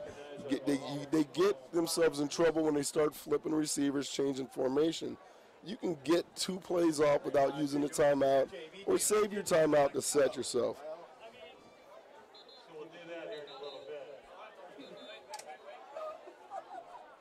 Right, so we're going to get underway, come out of that timeout break.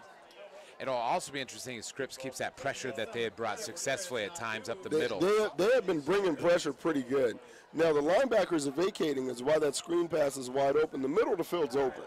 You can still work the middle of the field for the Norsemen right now. Looks like they have 1 lone safety in the middle there, back.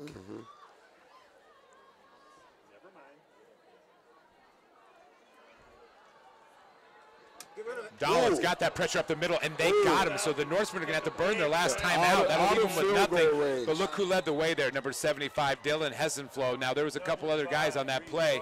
Looked like Austin Malley as well. But the Falcons ready to play now. They look like a team. That was a huge play for their defense. And that was a big loss of down. And that timeout that they just used right before is going to cost them a little bit here. Eric Thomas sending us a nice message.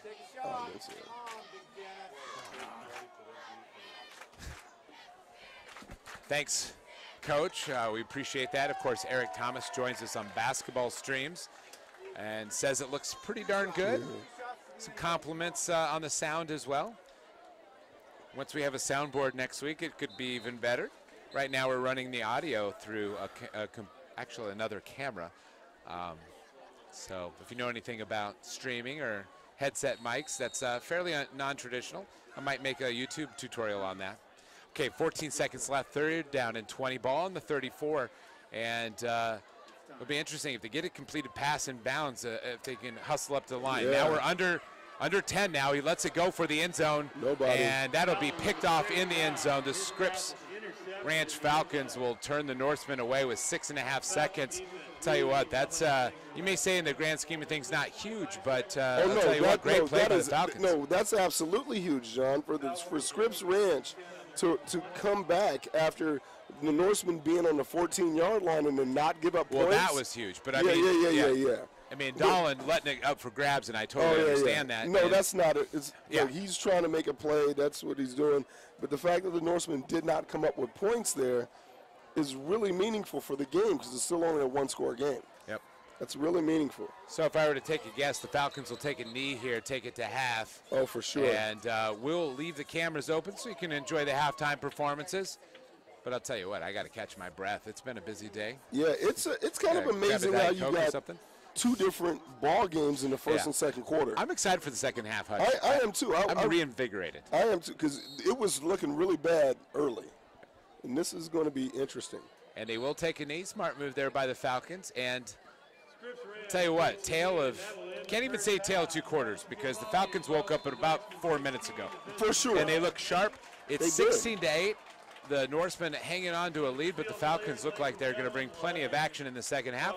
We'll take a break, let the band and dance perform, and we'll be back with the exciting second half here on OrangeNationTV.com.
I'm joking.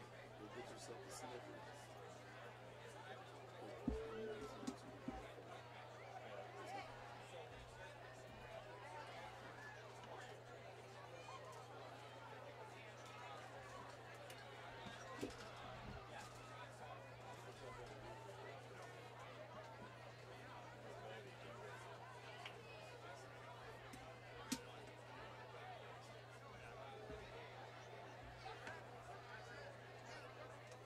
Ladies and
first night at HD.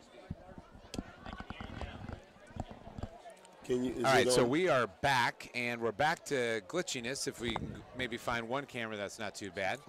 No.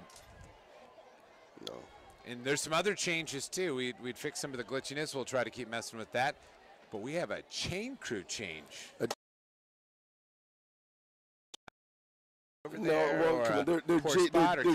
JV football players, man. That's curfew time. It's maybe. Someone's mom called and they had to go. Tell you what, that could change the whole complexion of this game, Hutch. Awesome.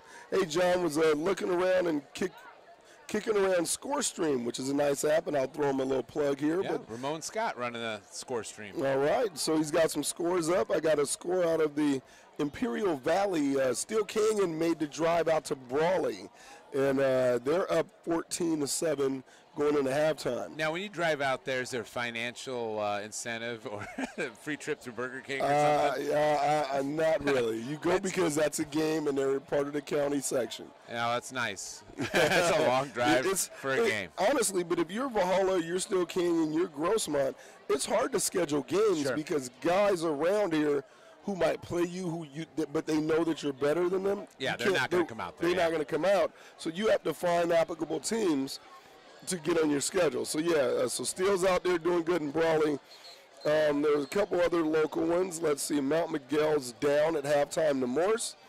West Hills is taking a little bit of a thumping in the third quarter, losing to El Centro Southwest 29-7.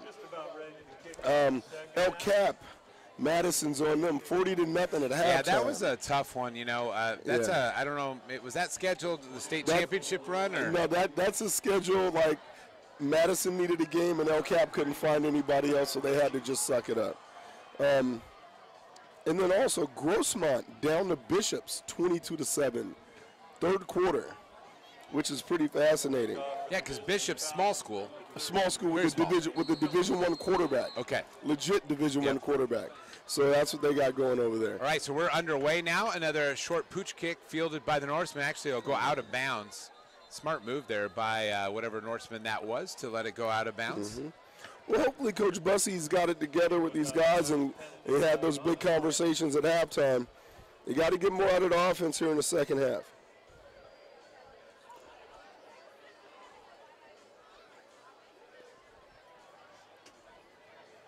I think our music's still playing through the. It is. Okay. All right, so 16-8. Once again, to recap, if you're just joining us, Valhalla scored on a safety, then a touchdown and then came, and we're actually up 16-0. And Scripps came alive about 5 minutes to go. Yeah, Valhalla scored. They had two really big plays. The pass from Darwin to Bazzi was amazing, and then the second touchdown, double pass from Madriz for the touchdown. That was a great job. Valhalla needs to sustain some drives on offense, and they need a good 10 to 15 play drive, and I think you'll be able to wear Scripps Ranch down a little bit. So before they tee this up, I want to give some significant credit to a couple of Valhalla grads. Of course, Ryan Loeffler today helping us out tonight. Of course, Isaac Canada spending some time, came up to Valhalla today. UCSD bound Isaac Canada. We appreciate what he did to come back and help get some of this technology up and running. And we are about up and running here for the Falcons. And we'll kick this one a little deeper, fielded smartly there by Matthew Bazzi on this side of the field. And they'll pick up things on the 41-yard line. Now, does the Falcons really fear the special teams of the Norsemen? Or I'm not really sure. It's to really be quite honest, thing. Either they fear something, the returners, or they just don't trust the kicker that much. Yeah. So nice starting position here for the Norsemen. Of course, they had a lot of trips inside the Falcon side of things that they couldn't cash in. So we'll see if they get a little bit more, take advantage of those situations in the second half. I'd like to see them try to get the ball to Shimke a little bit and work him out of the backfield. I think that would be helpful. Yeah, Bazzi and Bennett tight to the left. And I think Shemke will get it on the right-hand side. Shemke's got some room to the right. He's got a first down and more. 40, 35, one man to beat. Nice little move. Stiff arm down to the 20.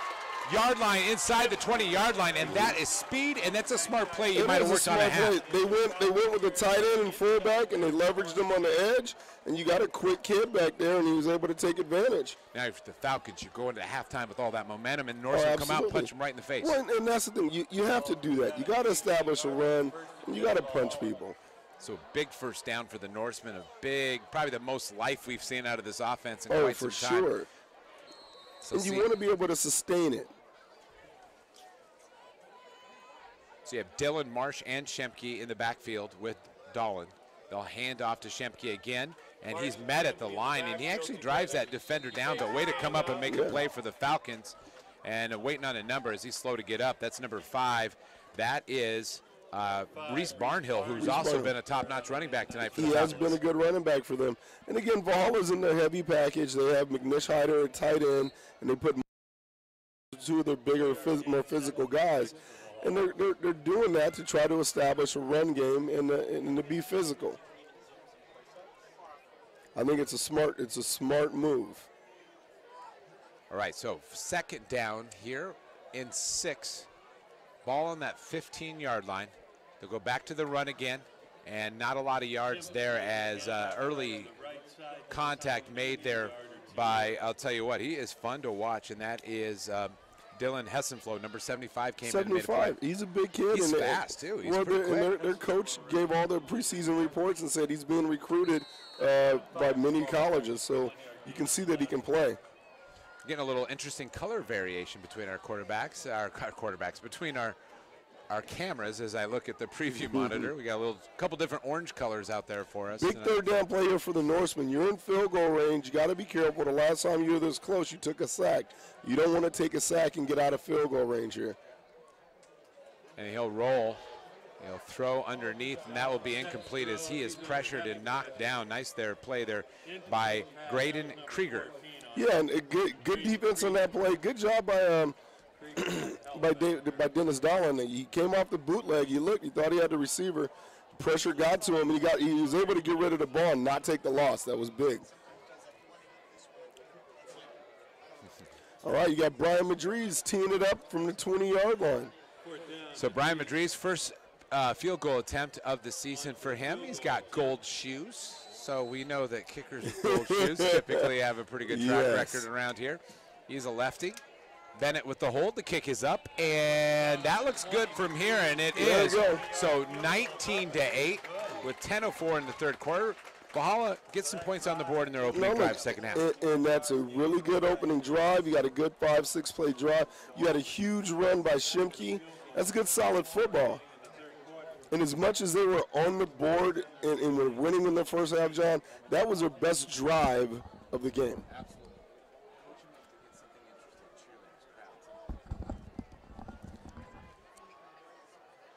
And as we had said at the top of the broadcast, this is the 5th year for Orange Nation TV. Yeah. It started in our infancy with just a small little camera and some basic setups. And I just got a text message from Ode Yusuf, former Orange Nation TV guy. And he reminded me of a basic thing.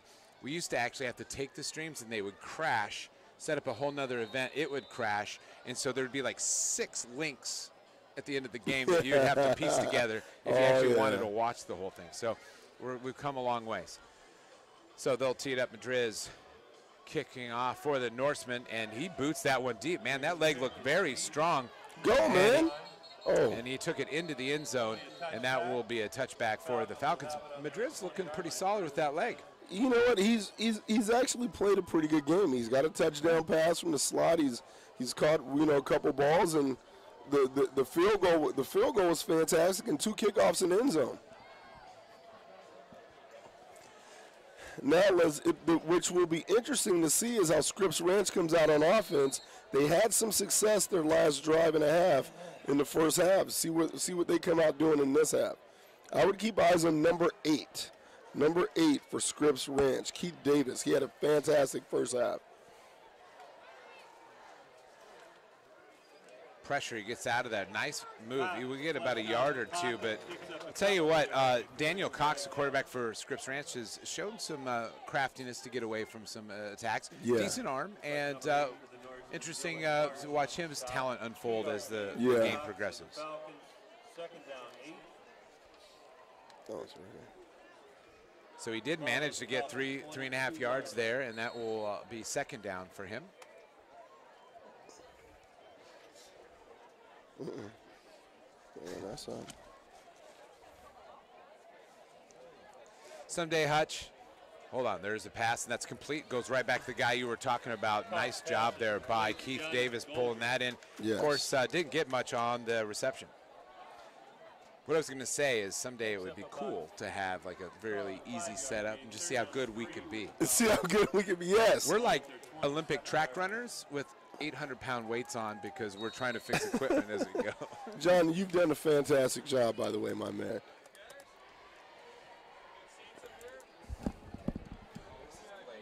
All right, we got a 3rd down and 4 right here. Scripps Ranch is coming out. Daniel Cox in the backfield, single back.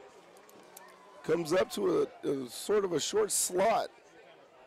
Back to the motion, Falcons go. That is Tyson Canada. And once again, it's like they're trying to go back to that one drive where they tricked the Norseman. No trick there. That ball is batted up in the air, and Canada very smartly comes back and pulls that in, but that will be 4th down. Nice job by the Norseman. Big play by Josh McNish Hyder, getting his hands on that pass, tipping it up in the air. Stopped the 1st down. Scripps Ranch had a short play set up right there, and he was going to complete it if that ball got through. And that kind of goes back to one of the things that you were talking about. A lot of motion, a lot of different formations, and that really hurt the Falcons early. They got some things righted. Yes. It looks like they're kind of going back to some of that stuff. And what they were doing is they were running that little tricky shift play to get the Norseman to jump off sides. This is returnable. Actually, it will drop right in front of Shempke. Everybody's got to be kind of smart and get away. It's still that coach in me sees that orange guy not knowingly close to that football, but it will be 1st down and 10 for the Norseman on the 45-yard line. And a lot of people, if you're watching this game, you know, if you played high school football, your coaches will tell you you got to make that loud call. It's either like a Peter or a poison or whatever it is to tell your guys to get away from the ball. It's returner's responsibility to direct traffic. Right, so Norseman back in that kind of catbird seat where they have an opportunity to come down and put more distance. Absolutely. See if they can take control of this game finally. You always feel safer when you know that you're 2 scores. But, you know, as many points you put on the board, the better.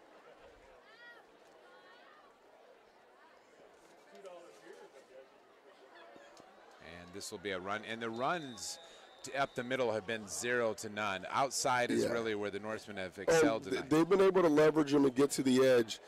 Their offensive line is just not been more physical than the defensive front of Scripps Ranch. And I think that was Austin Scribner on the stop for the Falcons, trying to give a little credit where credit might be due. Keegan Baker has not found any room when he's been on the field in the backfield. Trying to read some numbers to see who all is in the backfield right now, but can't quite see it. And they'll throw down the side and try to get it to Bozzi. Has to come back, play a little defense, but that'll be an interception. Nice job there by Nicholas De Ocampo for Scripps Ranch. He did a good job on coverage there. Bozzi might have had a step on him. Darlin, he put it out there. It's a 50-50 ball.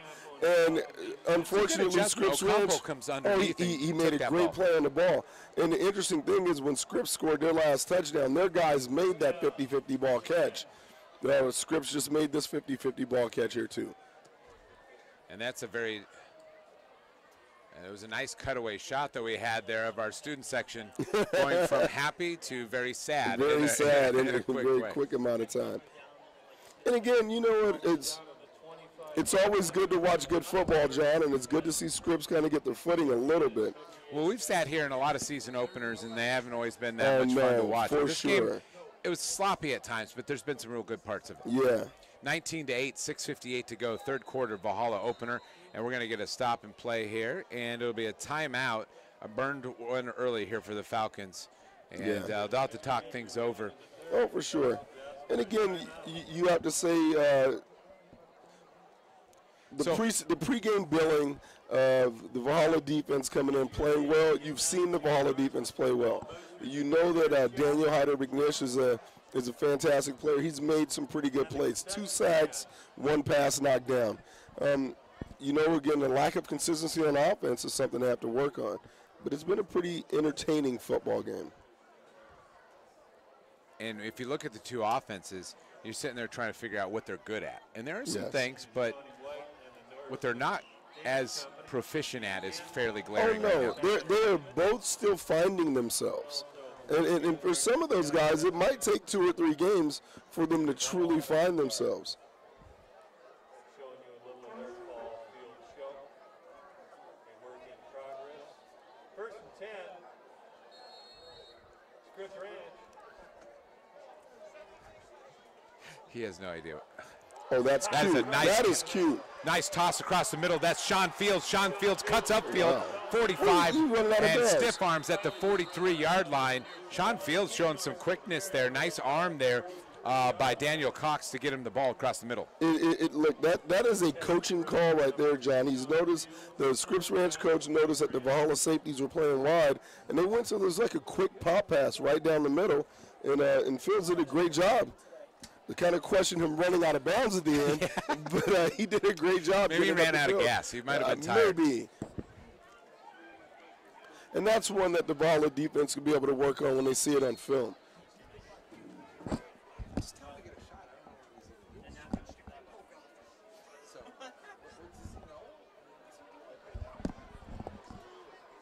right, first down and 10 on the 43-yard line. He just had to chuck that. Lot of pressure. There's 3 Norsemen in his face. Take your pick which one might have got him to him first, but we'll give credit. Nice hustle there by number 8. That's Dylan Marsh for the Norsemen, making things awfully tough for Scripps Ranch. When Scripps Ranch goes to that empty backfield with no back, Valhalla puts on an all blitz, and Scripps has not been able to block Valhalla up front when they're on the all blitz.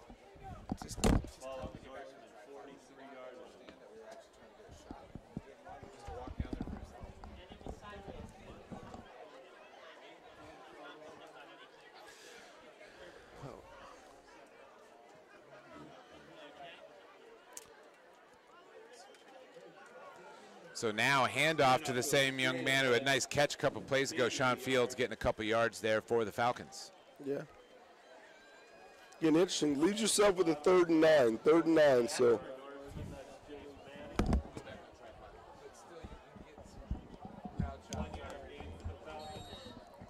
Valhalla defense needs to stand up here. I would assume if Scripps does not get the first down that they'll go for it on 4th down from here. I think you're too close to punt. And they've had problems with that. That's with the snap at least. Fields will be Nice buried underneath. play. Nice job there as we get pressure coming up. And just looks like a blitz by number 55, Tristan Abood. Really nice job getting in the backfield, making the play. So 4th down, it looks like a punt team coming on for the Falcons. And we'll see if they have fixed any of those issues. And it looks like Mario Macias set to punt for. Be careful for a fake if you're the Norseman defense. Looks like the Norsemen are in their red. They just dropped a safety in a corner because you are prime fake territory here.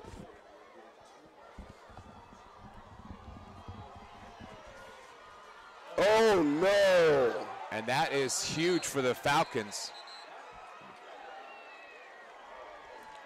That was huge for the Falcons. Fumble by number 6, Bobby Fields there receiving the punt, and Scripps Ranch recovers, gives them prime field position starting in Norseman territory.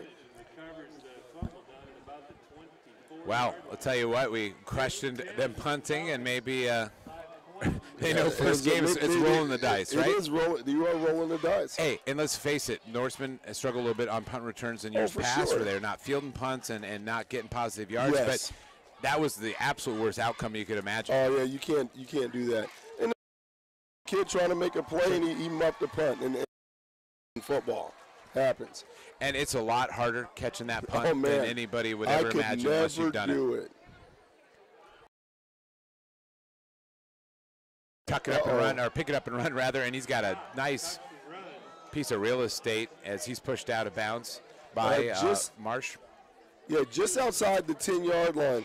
And again, number 9, Daniel Cox did a good job looking for receivers. He tucked it, and he got to the edge. And the Norseman defense needs to buck up right here if they want to maintain their lead.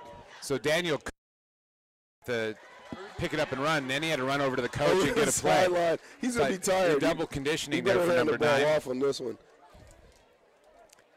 You just watch how Scripps gets up after these plays, and you can see a lot of confidence. They just look a lot smoother at times. Joining him in the backfield, that's Joseph Kabandu-Ali, right behind Daniel Cox.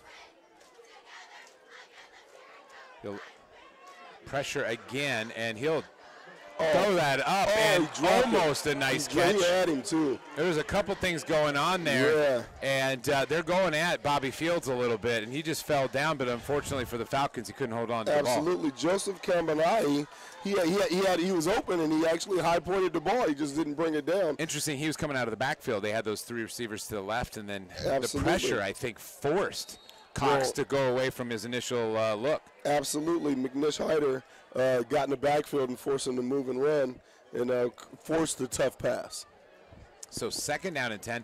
Both teams really, I think, failing often tonight to try to take advantage of mistakes, but we'll see if Scripps can change that. Interesting, they'll spread out that formation.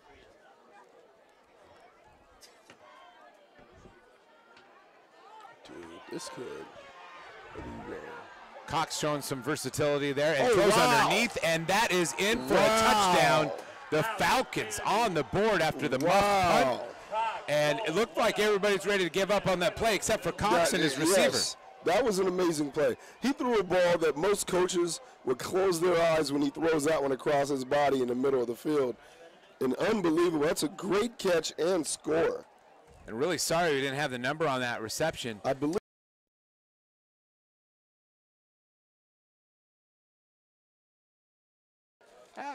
Keith Davis sounds good to 19-4.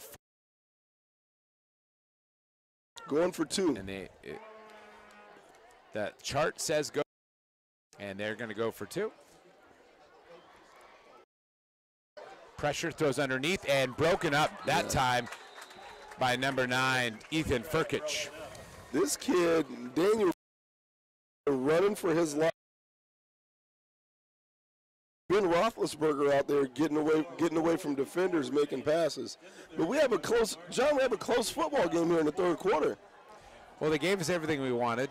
Yeah. Interesting stuff to talk about. There's enough mistakes that keeps you guessing.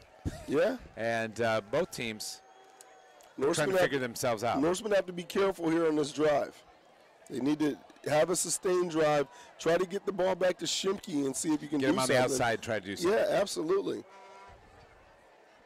I like him in that big set trying to get to the edge. They were able to have a little success.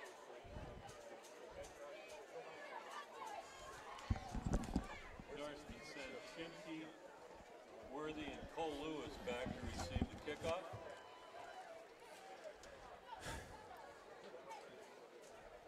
Every time, though, the other thing I want to say about this game, there has been absolutely no sustained momentum by anybody. None at all. It's like you get that old car running, and you go down to the grocery store and it dies on you again. Yeah. And then you halfway home, it dies on you again. Yeah.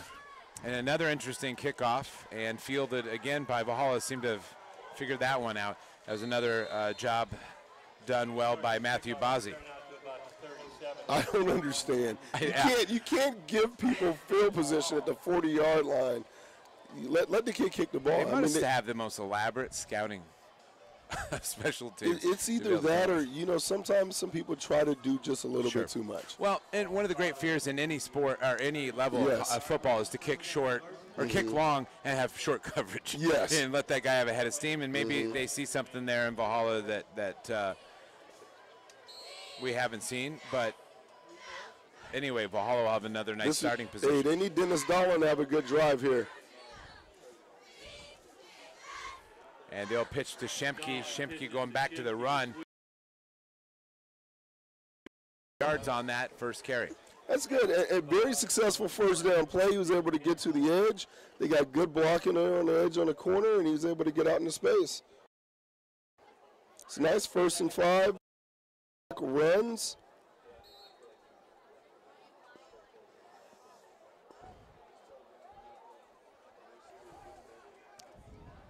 Shemke in the backfield, 3 receivers to the left of Dolan. Bennett on the bottom of your screen. Haven't gone to him in a while. They'll throw the screen underneath. That's Shempke's got it. open. He's got a lot of real estate in front of him. He's got Touchdown. the whole field in front of him. He's There's gone. Shempke's speed pulled away. Norseman, 10, 5, touchdown. There we go. Well, they came back to that play. Looked They pretty did. good. They caught him right there, and that was about as easy as you can get. And if you look at that replay, which of course you're not going to get to see, but we can see Yeah. here, he had blockers everywhere out He there. did. And that's the way a screen should look. Yeah, that was cute. That was nice. And if you kind of, as a coach, break it down, coaching a screen for players is really a hard thing to do. Oh, for sure. It's hard to coach, and as a line coach, it's hard to coach your offensive lineman to just tell them, leave these guys be, but then you got to catch a linebacker that's moving and trying to shake you, and that's a difficult block to make. Can I also say one thing, and I'm going to dip into my nerdiness of Yes. sports. You would think at some point screens would not work anymore. You would Because if think. somebody releases you, either a trap or screen, But it's really you get hard excited. to tell a kid to turn it off. Everybody's when they just break a free. rabid dog out there. They go Absolutely. after. But you really would think, in the grand Oh, scheme for of football sure. and how it's evolved over the years, that play would no longer work. But it It- does, but it- and Valhalla did a great job. Yeah. 26-14, 4:01 to go, third quarter. It is hard for a defensive lineman to see, quarterback and then not go chase him. That was a big score by the Norsemen. Very Was. timely. Big score. And once again, if you're Scripps, you got to react to that, and you got to come back out. And Oh, yeah. And you know what? And at a certain point, look, you got stung. You got to own it. Now you got to come back and score. So, Hutch, do you have binoculars at home? Because I think we should bring that to the mix this I next game. do have binoculars. Either at home. my vision's getting worse or these windows are getting dirtier. I'm not sure. That's a deep kick, and that will go into the end Nice. zone. Now the next question is, can I talk and look through binoculars at the same time? I think I might need to practice. Yeah. And then I realize I'm not proficient in binocular use. Focus the left eye first, like the big thing, and then focus the right eye second. Well, right after we hire that stat guy, we'll hire some really top-notch spotters. There we go.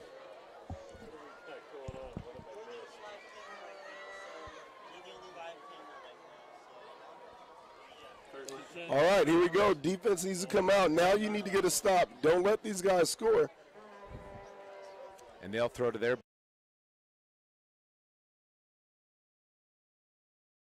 there will bring up second down. Yeah. Like number 21 out there, Zach Larson and others. I believe that was Dylan Marsh on the tackle right there. Norseman did a really good job staying home on the back coming out of the backfield. Sometimes you vacate when the receivers run their routes. They stayed home and they were able to cover all the spaces. So they actually marked him a loss on that play. That's, so second down, that's a 11. good defensive play. Pressure off the edge, and they're going to get to him, and there's a flag And as a well. flag. That was Cole Howard coming off the edge with a vengeance. But did he get a little bit of the helmet or something? For the sack penalty flag right there. There was literally untouched. John, just as a and that's a flashback, and I always like to go back, but I remember in the glory days in 2005 coaching Cole Howard's older brother, Michael Howard. That is going back a That few is years. going I was part back. of that coaching staff as well. I coached his dad. I'm not kidding. No, I bet you did. Monta Vista, 1987.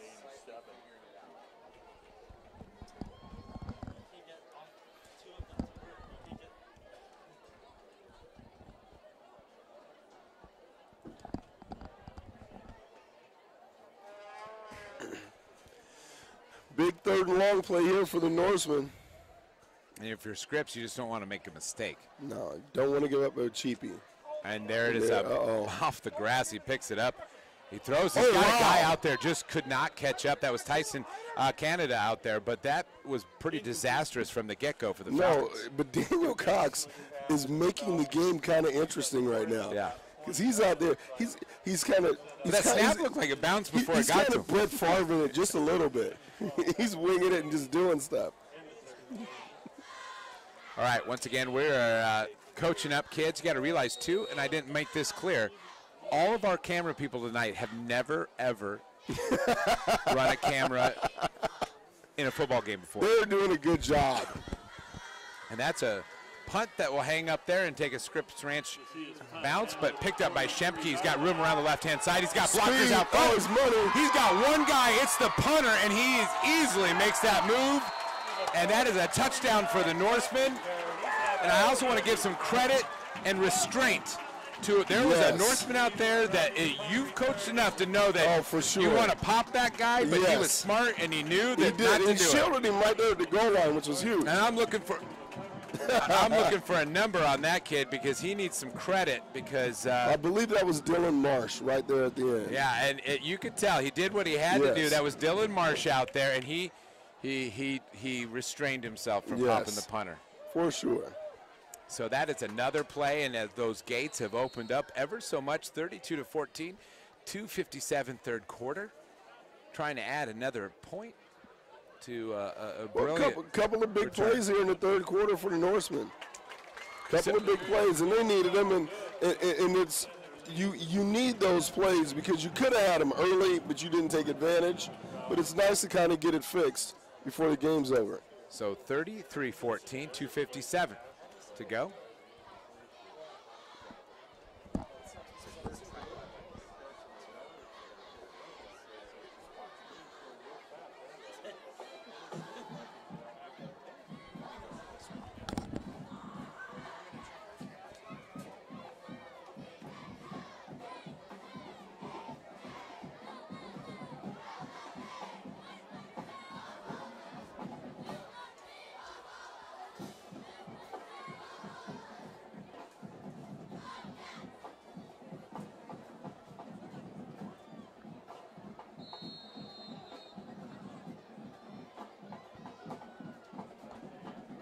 All right, Brian Madriz tees it up to kick off here. 2:57 left, third quarter. Norsemen leading 33-14. Another one put deep. Oh, he's getting loose with the leg, John. He put that one to the end line. Feeling good about this 33-14. You know, those big plays usually make you feel a little bit better. Falcons are having first and 10 at their own 20. Okay, score updates. I got one out of the Valley. Steel Canyon 24, Brawley 14. Over in La Mesa, Bishops 22, Grossmont 13, fourth quarter. Mount Miguel still struggling against Morse, down 20-6. I'll give you more in a few minutes. I think Morse is pretty talented this year. They have some pretty good athletes over there.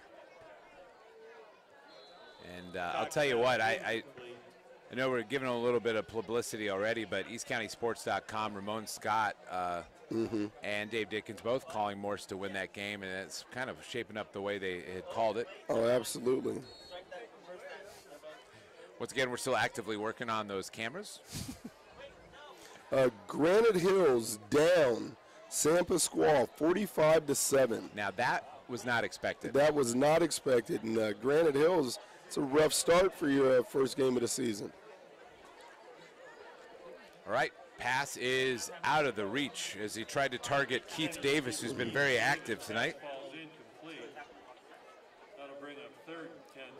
So every time we start to celebrate some solid, good camera work and good HDMI. It is all good.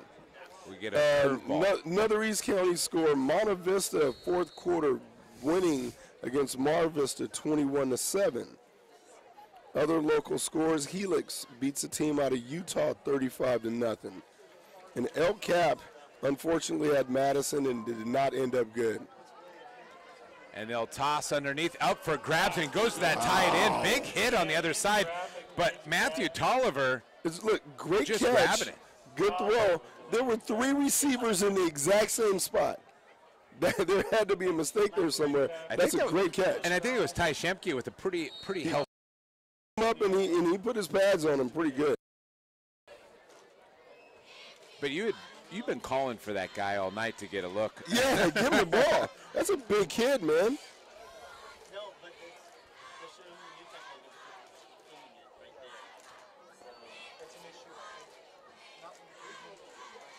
And again, you want your Norseman defense to get some work, and you want them to have success, but you also want them to have success on their own, not just with Scripps making mistakes. He goes back to the air, this time targeting Joel Jaffe, and it's just out of reach for him.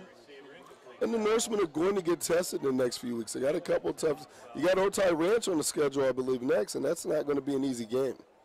So tomorrow, opening day, college football. Yes. Doesn't that just warm your heart? Oh, there's nothing better on Saturdays. Now, I will miss early games because at 10 o'clock, I will be here in the field for the Norseman Pop Warner Mighty Mites.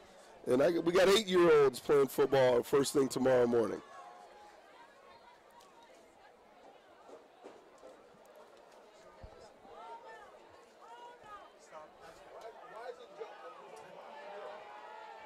Kid's wide open. And once again, getting out of trouble and is able to find Keith Davis. And it looks to be about 1.5 yards, 2 yards, maybe shy of that first down. Will be under 2 minutes of the next snap as well. Daniel Cox has been running for his life all night. There's been a Norseman defender in the backfield on almost every pass play. I'm fairly sure that Scripps Ranch did not expect to come in the game throwing 50 passes, but I'm sure that he's going to have 50 pass attempts tonight. Yep. So 3rd down and 2, that ball on the 45-yard line of Scripps Ranch. And we'll see if he targets Keith Davis again here. It's been a good bailout for him in these situations. Wow. And actually he goes back to Matthew Tolliver, and Matthew Tolliver able to get that first down. The Falcons staying alive. He needs to throw that kid a few more balls.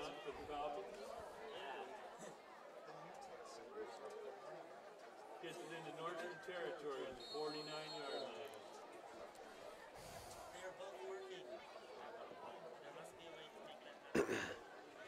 Again, it's turning out to be a pretty good drive right here by Scripps Ranch. We are still in the 3rd quarter. All right, so in Norseman territory, the Falcons come. Come on, and there's a flag. Once again, the Falcons getting the Norsemen to jump.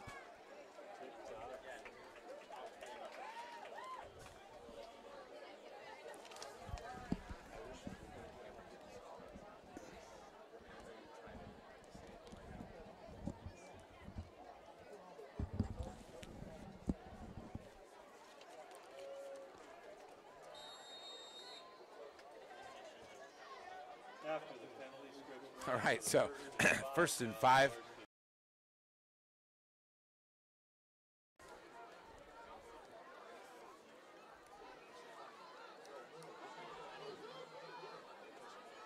Goodness gracious. And he'll just unload that about 5-6 yards short of any Falcon receiver. Every time they line up with no back in the backfield and empty, Valhalla brings everybody, and there are guys on defense who are not getting touched by offensive linemen. They are getting the Norsemen almost beat the snap in the backfield that last play. Wow. Yes.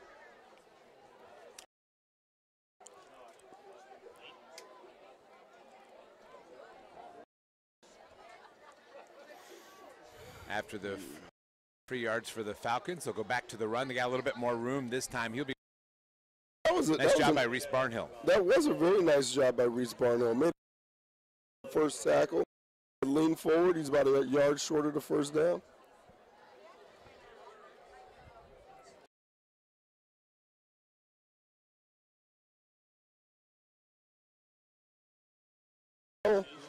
Grigio coming to the game. So the next 3 weeks, the Norsemen will be on the road. So we will not have a home game for a while. That ball gets away, gets picked up, and that will be the Norsemen. Great job. Number 11 for Valhalla, that's Cole Howard. He's had a good night tonight.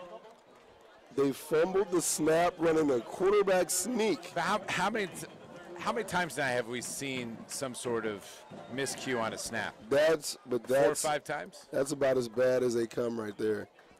So in case you're curious about that Norseman schedule, next week they'll be at Granite Hills, the following week at Mount Miguel, then down south to East Lake, and then back here on September 29th Otay Ranch. And I don't want to put any pressure on our crew, but how good are we going to be at streaming after 3 weeks of heavy study?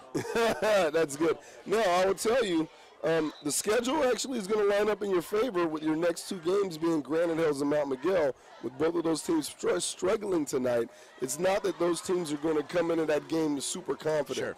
So as much as the Norsemen have work that they got to work on before their next game, Granite Hills is taking a whooping with San Pasquale. And so you're going to get a team that's not going to be confident at all. And so you want to take advantage of them when you get a chance. So we're going to get a timeout here. That's just one remaining now for the Falcons. Sad thing is there's 31 seconds to go in the third quarter. So you had to call timeout after you turned the ball over? Am I missing something here? I don't know. It looks like it was charged to them. At one point in this third quarter, we had a really good football game. We did. I barely remember it. And but, the wheels, might have been an hour ago, but the wheels fell off. It's all right. There was probably about 2 minutes of me actually making sense during this broadcast. So, I mean, I understand. First game. Yes. Brian Madriz is in a quarterback. Dennis Dolan's out. And I think that's just getting him reps and getting that opportunity. Sure. And now you have maybe run a little more read option with him or whatever you may want to do. Yeah. Ball on the 49-yard line. They'll go to the run, and this is a new back that we haven't seen, and he'll be – Balls out. Pablo Zamudio. Tough first carry. That is not what you want to do the first time you get the ball. And he lost significant yards. Good thing he didn't lose the ball. That should be the last play of the quarter unless we get a phantom timeout before it's able to expire. And that is the end of the third quarter, 33-14. Valhalla on top of Scripps Ranch. Take a quick break, and we'll be back with the last quarter of our ball game. Students, I need everybody up for the Valhalla V-Chant in the third quarter. Let's make this the first and best V-Chant we got. All right, I need everybody standing and showing their V's in the air. Let's go. All right, parents, come on, that means you. I need everybody standing and showing the V. Come on, students. All right, Richie, take it away.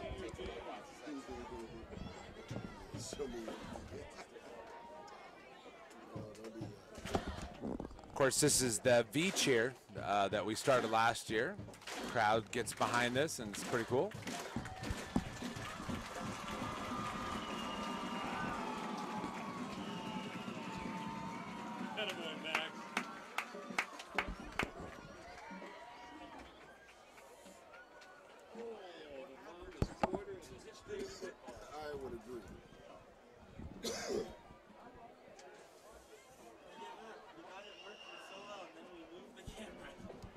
All right, so we're about ready to resume that action here in the fourth quarter. We've had about as many streaming glitches as we've had flags. So, yes. You know, everybody's on pace for I first think game. you might have had, it's about equal, right? About even. We apologize for the advertisement for new tech. That's a great, dude, by the way, if you're going to design a piece of software and if it's going to glitch, why not have your logo in it? It's actually probably not a bad idea. All right, Brian Madriz getting an opportunity to play quarterback. That is Bennett in motion. And now we'll go to the left. And actually, Madriz kept that, throws back to Bennett. Bennett unfortunately dropped that one. Nice play. That was a nice little play there, though, and by design fooled me and everybody else. No, a nice bootleg off the motion action, and he actually delivered the ball well, just was not brought in by Josiah Bennett. And again, I think the Norsemen, have not found the consistent receiving threat that you want. You did get big plays out of Ty Shimke in the third quarter that stretched the lead, though. And I'm also real concerned that they haven't been able to do anything between the tackles tonight at all. Well, and honestly, not much in terms of consistent offense. No big drives, no multi-plays. Madriz will keep this one, and he will make a valiant effort, but it will be about 7 yards shy of the first down. Yeah. And you might, outside of Shimke's one big run, you might add more rushing yards from your quarterbacks than your running backs. What we do know is that Valhalla's got a solid quarterback. They're solid at the quarterback position. They're solid at the quarterback position. And their defense looks good. You got a lot out of your running back in the third quarter. Sure. That O-line, though, is going to take a little bit of time. Some young guys there getting some first reps tonight at the varsity level. Couple big catches by Bazzi tonight. Yeah. But again, you want to see what else you can get out of all of your receivers.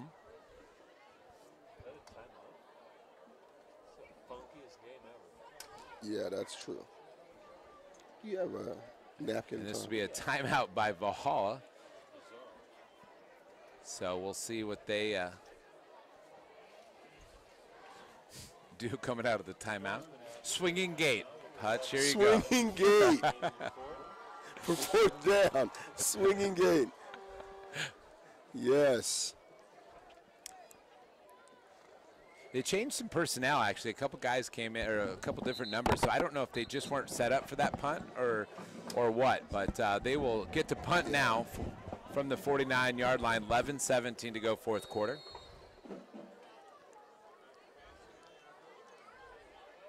Does get that punt away. That's the best-looking punt that he's had tonight, and that was nice roll. Tapped down about the 9-yard line. You can't ask for much better than that right there. And that was Cameron Mattia down there for the Norseman. And the Falcons will take over on offense, 1st and 10 at their own 10-yard line. 11:09 remaining in the fourth. Trailing 33-14.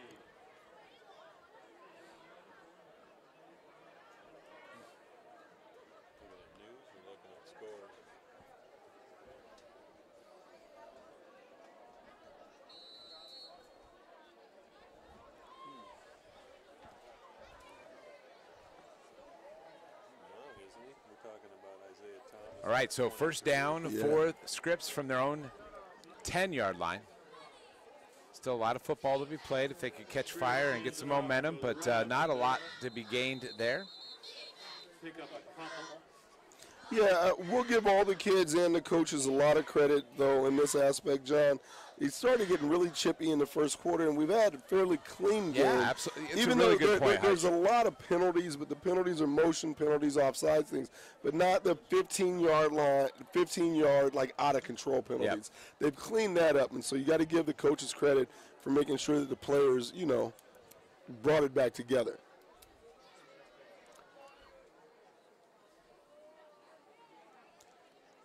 And another spin move.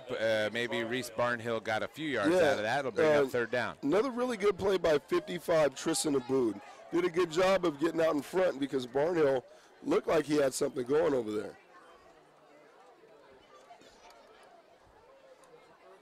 So I'll bring up third down and 8 ball on the 12. We'll be right at about 10 minutes, a little under 10 when this ball is snapped.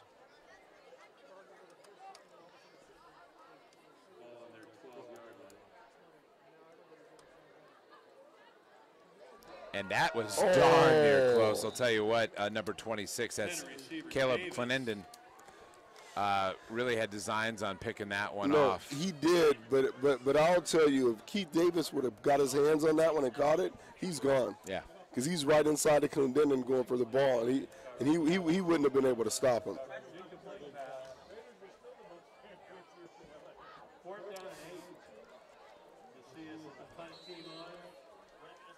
So fourth down, and this has been a really exciting down all night for Scripps Ranch. So we'll see.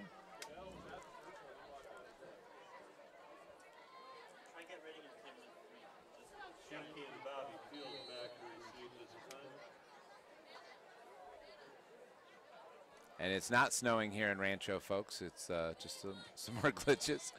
And that punt is underway, and I'm not even sure where it went out of bounds. It went straight out of bounds. Maybe the 25-yard line, maybe. 30-yard line. Okay, 30. So. Oh, yep, he's starting to move. They're bringing it back closer to you, 28. So at about a 12-yard punt? Yeah, that's not good. Nope. We'll give him about 18. This one's going so long they might not get the highlights in the PPR tonight. Yeah. Man, PPR might be on by the time we leave. Simulcast. Yeah. Yeah. All right, Brian Madriz back in at quarterback. Ty Shimke in the backfield.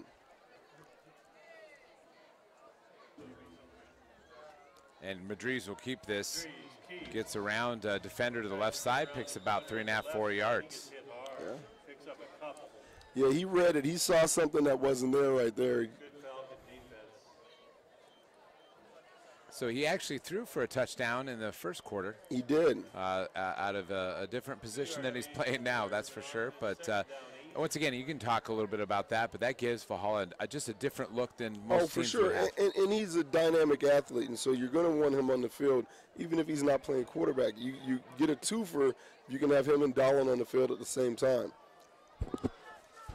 And this is swarmed under by a number of Falcons. That is Kieri Worthy on the reception, but he got little or nothing on that one. Yeah, he took a couple big shots right there. Those Scripps Ranch kids are coming in quick. And again, as much as the Norsemen are up on the scoreboard, you got to give credit to a couple of these Scripps Ranch kids. They had the 75 Hessen Flo and 14 Krager have had really good ball games. And their best players really shined for them. It's just getting those other guys to step up here and there and become more of a team. But they obviously, that's a team that could get a lot better during the course of the year. They have some real good top-end talent. And they try to get Bennett this time. It's just a tough one on that pass. That'll bring up 4th down. I'd say this will be interesting here, too. Going for it here in 4th.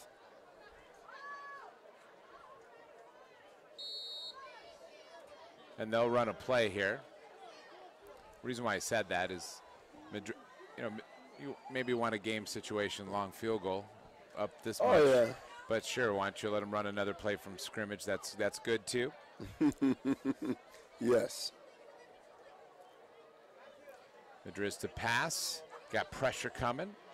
Yeah, all over he'll him. throw back across his body, and nobody there. Thank goodness. That will be a turnover on downs, and Scripps Ranch will get another crack at it with 8 minutes and 19 seconds to go. Really good series by the Scripps Ranch defense right there. Yeah, absolutely. That was good. Got a lot of pressure on the quarterback, made Madriz run, and they had everybody covered.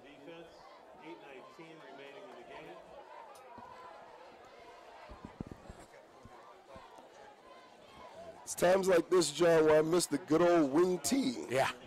Well, the game would have been over about an hour and a half. No, sorry. Yeah, that's what I'm saying. Yeah, it's. I'll take even some power eye at this moment.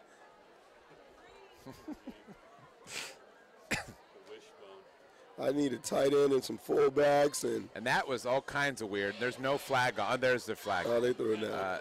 That almost looked like arena football, where the guy is going forward to the line of scrimmage. And actually, I think he had crossed the line of scrimmage before the ball was snapped. That'll be on Scripps Ranch unless something happened. I think that one falls into the category of doing a little bit too much. Doing a little bit too much. Doing a little bit too much. Well, the timing on that. See, if you're just sitting at home, you don't really understand. You send that guy in motion, hit a spot on the snap, and all those things got to work. And that's hard to put in at any time, let alone the first game. And for these guys, when you have it, it's not just first game, first new starters. It's a brand new head coach. Sure. So he's bringing in a new system, and these kids have to learn it all new. And so there's no way they're going to have that all mastered at the beginning of the season. I've made those mistakes before, and you struggle because you can't get your motions right, and you never run you don't get your plays off. That's a good ball. And that is a completed pass to probably easily the MVP for the Falcons tonight. Keith Davis with another reception. Yeah. And I want to draw some attention to a player in the game tonight. Stanley Robert for the Norsemen, number 42, has the best socks on the team, standing on the logo right now. Those are great. That is with the Hunter orange yes. on those, and that is a really good look. Looking really good on HD. Nice sack there. McNish Hyder getting another sack for him. No, that was 49. Jace Manning. I got to give Jace Manning his credit on that one. He actually did a good job on that. Those jerseys start to creep up, and you just start making some educated guesses. Yeah. So I think McNish Hyder's got Jace Manning by about 30 pounds, maybe 40. Well, from here it's hard to tell. No, I know. All right, so second down, 15, ball on the 35, clock at 7:25. Hutch, I got to tell you, I'm starting to run out of gas. Oh, I can see it, John. I can see it.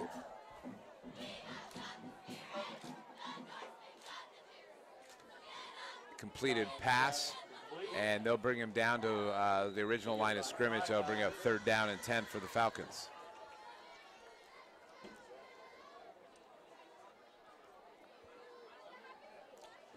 Clock continuing to roll, now under 7 minutes to go.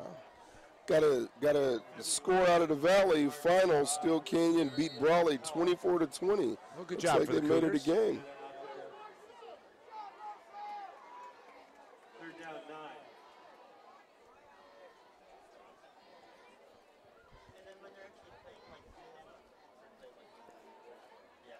Nice big run here for the Falcons. Spinning and turning. Nice job there, number 24. That is number 24, and that is Joseph Kamadali for the Scripps Ranch Falcons, and that is a first down. And little things like that pick you right back up, and good effort battling for Scripps. He's really quick. He hit that one really good. And they'll go back to him. He's got more room, and he'll get about 5 yards this time around. That kid looks pretty good. He's played well for them on defense as well. They got to find a way to get him the ball some more. Second down 7. And they go right back to him. Must have heard you up here. Man. They'll be just short of a first down. Be third down about 1 and 2. Hand the ball off, man. This is football. All right. Looks like number 8 for the Norseman, Dylan Marsh. Third down and 2. And that's one of those things, too, when you're struggling in offense, every once in a while, you just want to run right at people. Make it easy. Don't make it so difficult for yourself. Stop trying to be tricky. So third down and 2, 5:34, fourth quarter.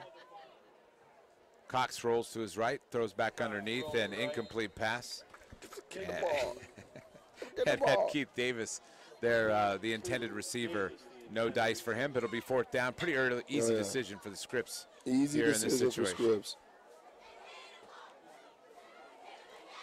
I actually, John, they were in an I formation with the tight end and H-back spot. They looked really good in that formation for about 4 straight plays. They hadn't shown that all game.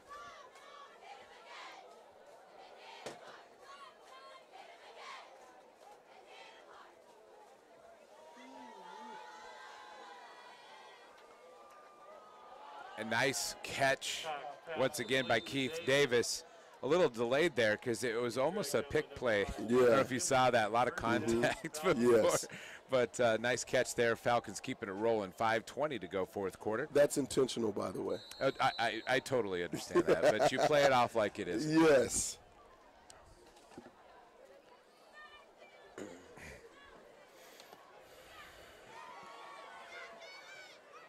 Cox will tuck it up.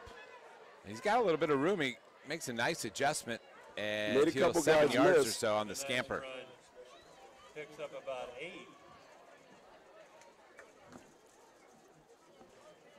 I like to see the kids fight, though, at the end and not quit. You know, this could have ended up bad once Valhalla got those two really big plays in the third quarter and jumped on top of them. But you like to see a team fight before, you know, all the way to the end of the game. Cox looks across the middle. He's got a man out there. That's a completed pass. Nice reception there by Matthew Tolliver. Tolliver coming on strong here in the second half. There's some nice-looking athletes on that team, John. That kid's good. In retrospect, you kind of look back, if they kind of done some of these things earlier or more consistently, for sure. This game would be much closer than 33-14. Give some credit to that chain crew, too. They found a replacement, and they never skipped a beat over there. They've been pretty good. Cox will roll to his right. He's got nobody in front of him. And he tucks it in, and that'll be a touchdown for the Falcons, so don't sleep on Scripps Ranch. They're not giving up. Cox, good effort. It looked like he had just a wide-open lane and evidently a little more traffic than we could see. That kid has been running for his life. That's the kid that's going to be tired. I hope there's an ice bath somewhere. Oh, man, he's going to be tired. So that makes it 33-20, 4:26. And, you know, we've seen stranger things, so you can't really fall asleep. Oh, no, for sure. And again, for the last few seasons, you hadn't seen the Norsemen give up this many points in the beginning of the season. So this is something that's going to be instructional for your football team as well. You have to evaluate. Cox looks around, and that will be picked off. So the two-point conversion fails. And a nice job there by Cole Howard. Cole Howard. That's his second turnover that he got today. He recovered a fumble on the earlier, and then he got the interception right there. Had the big sack. Of course, there was a holding call. Not, but he got some good contact, good athleticism on his part here today. It's not bad for a baseball player. So now we've had interesting kickoffs. You might just have the full-on more interest here. Maybe. Maybe not. Maybe now, though. Who knows?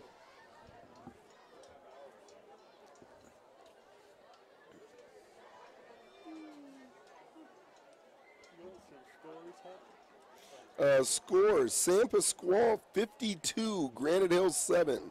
The Norsemen are going to Granite next week. Wow. I'll tell you what, nobody really saw that coming, because last year it was a flip of that, right? Granite really took it to them.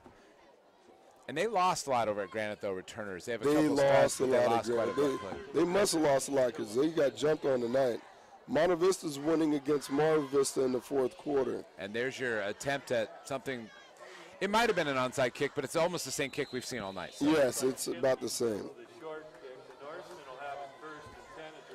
Now, the question I want to know is, does San Pasquale still have that crossing, street crossing stripes that go down the side? You know what I'm talking about? Oh, absolutely. And they got 4-foot line splits, and they're still running wing T, and they're doing it. They don't change. I like San Pasquale.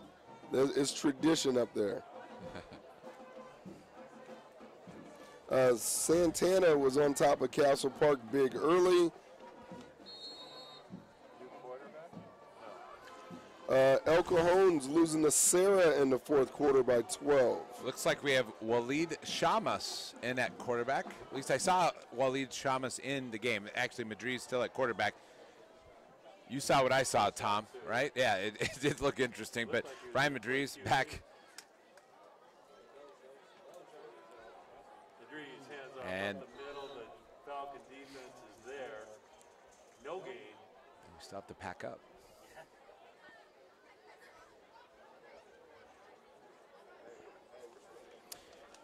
That was another carry there by Pablo Zamudio. Was that Zamudio 33? He held on the ball. That was good.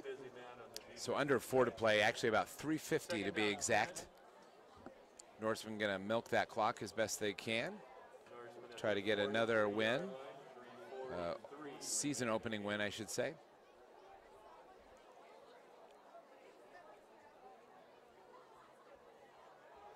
Zamudio will fumble again, but I think he fell on it this time.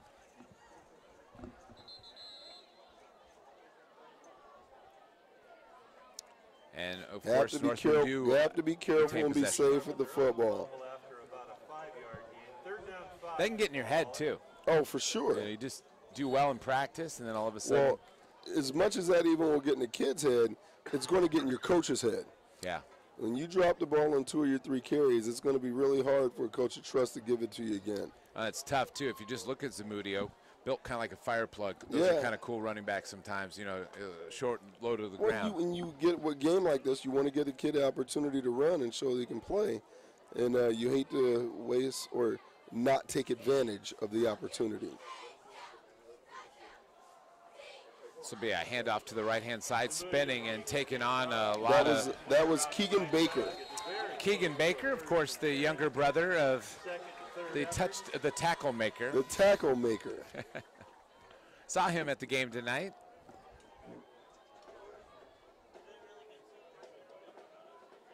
First down,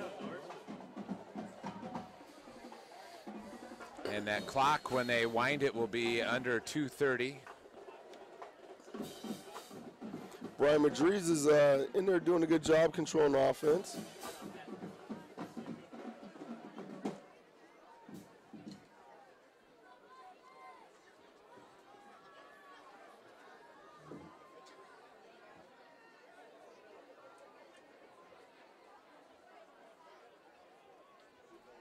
Let that clock down to 2:05, man in motion.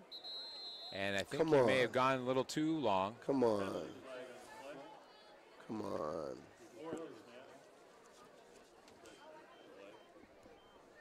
Delay of game goes against Valhalla with 2:02 remaining in the fourth. 5 yards. So 2:02 remaining in the fourth quarter. 2:02 remaining.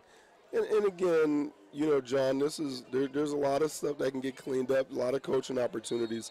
The bonus is, look, you get to do that after a win. Yeah.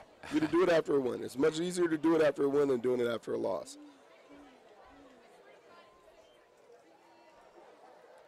And Baker will get the carry again, and tell you what, he may have lost a yard on that one. Yeah. But the best thing for the Norsemen is that clock is ticking. Clock right is along. ticking. And again, if I'm going to evaluate my team going into next week, you're going to play Granite. So it's good to know that Granite took a big shot tonight. Yeah. So you're going to get them while they're down. But you have to really increase your consistency in your running game and in your passing game. Just hadn't been very consistent all night. Goodness gracious. And he'll let this one fly. Madrid's getting a chance. That's a He got a great receiver out pass. there. That is a completed pass That's a down to the great 12-yard pass. line. Nice job by the Norsemen. That'll be a big first down and breathe a big sigh of relief as they not only move the ball, but their clock continues to roll.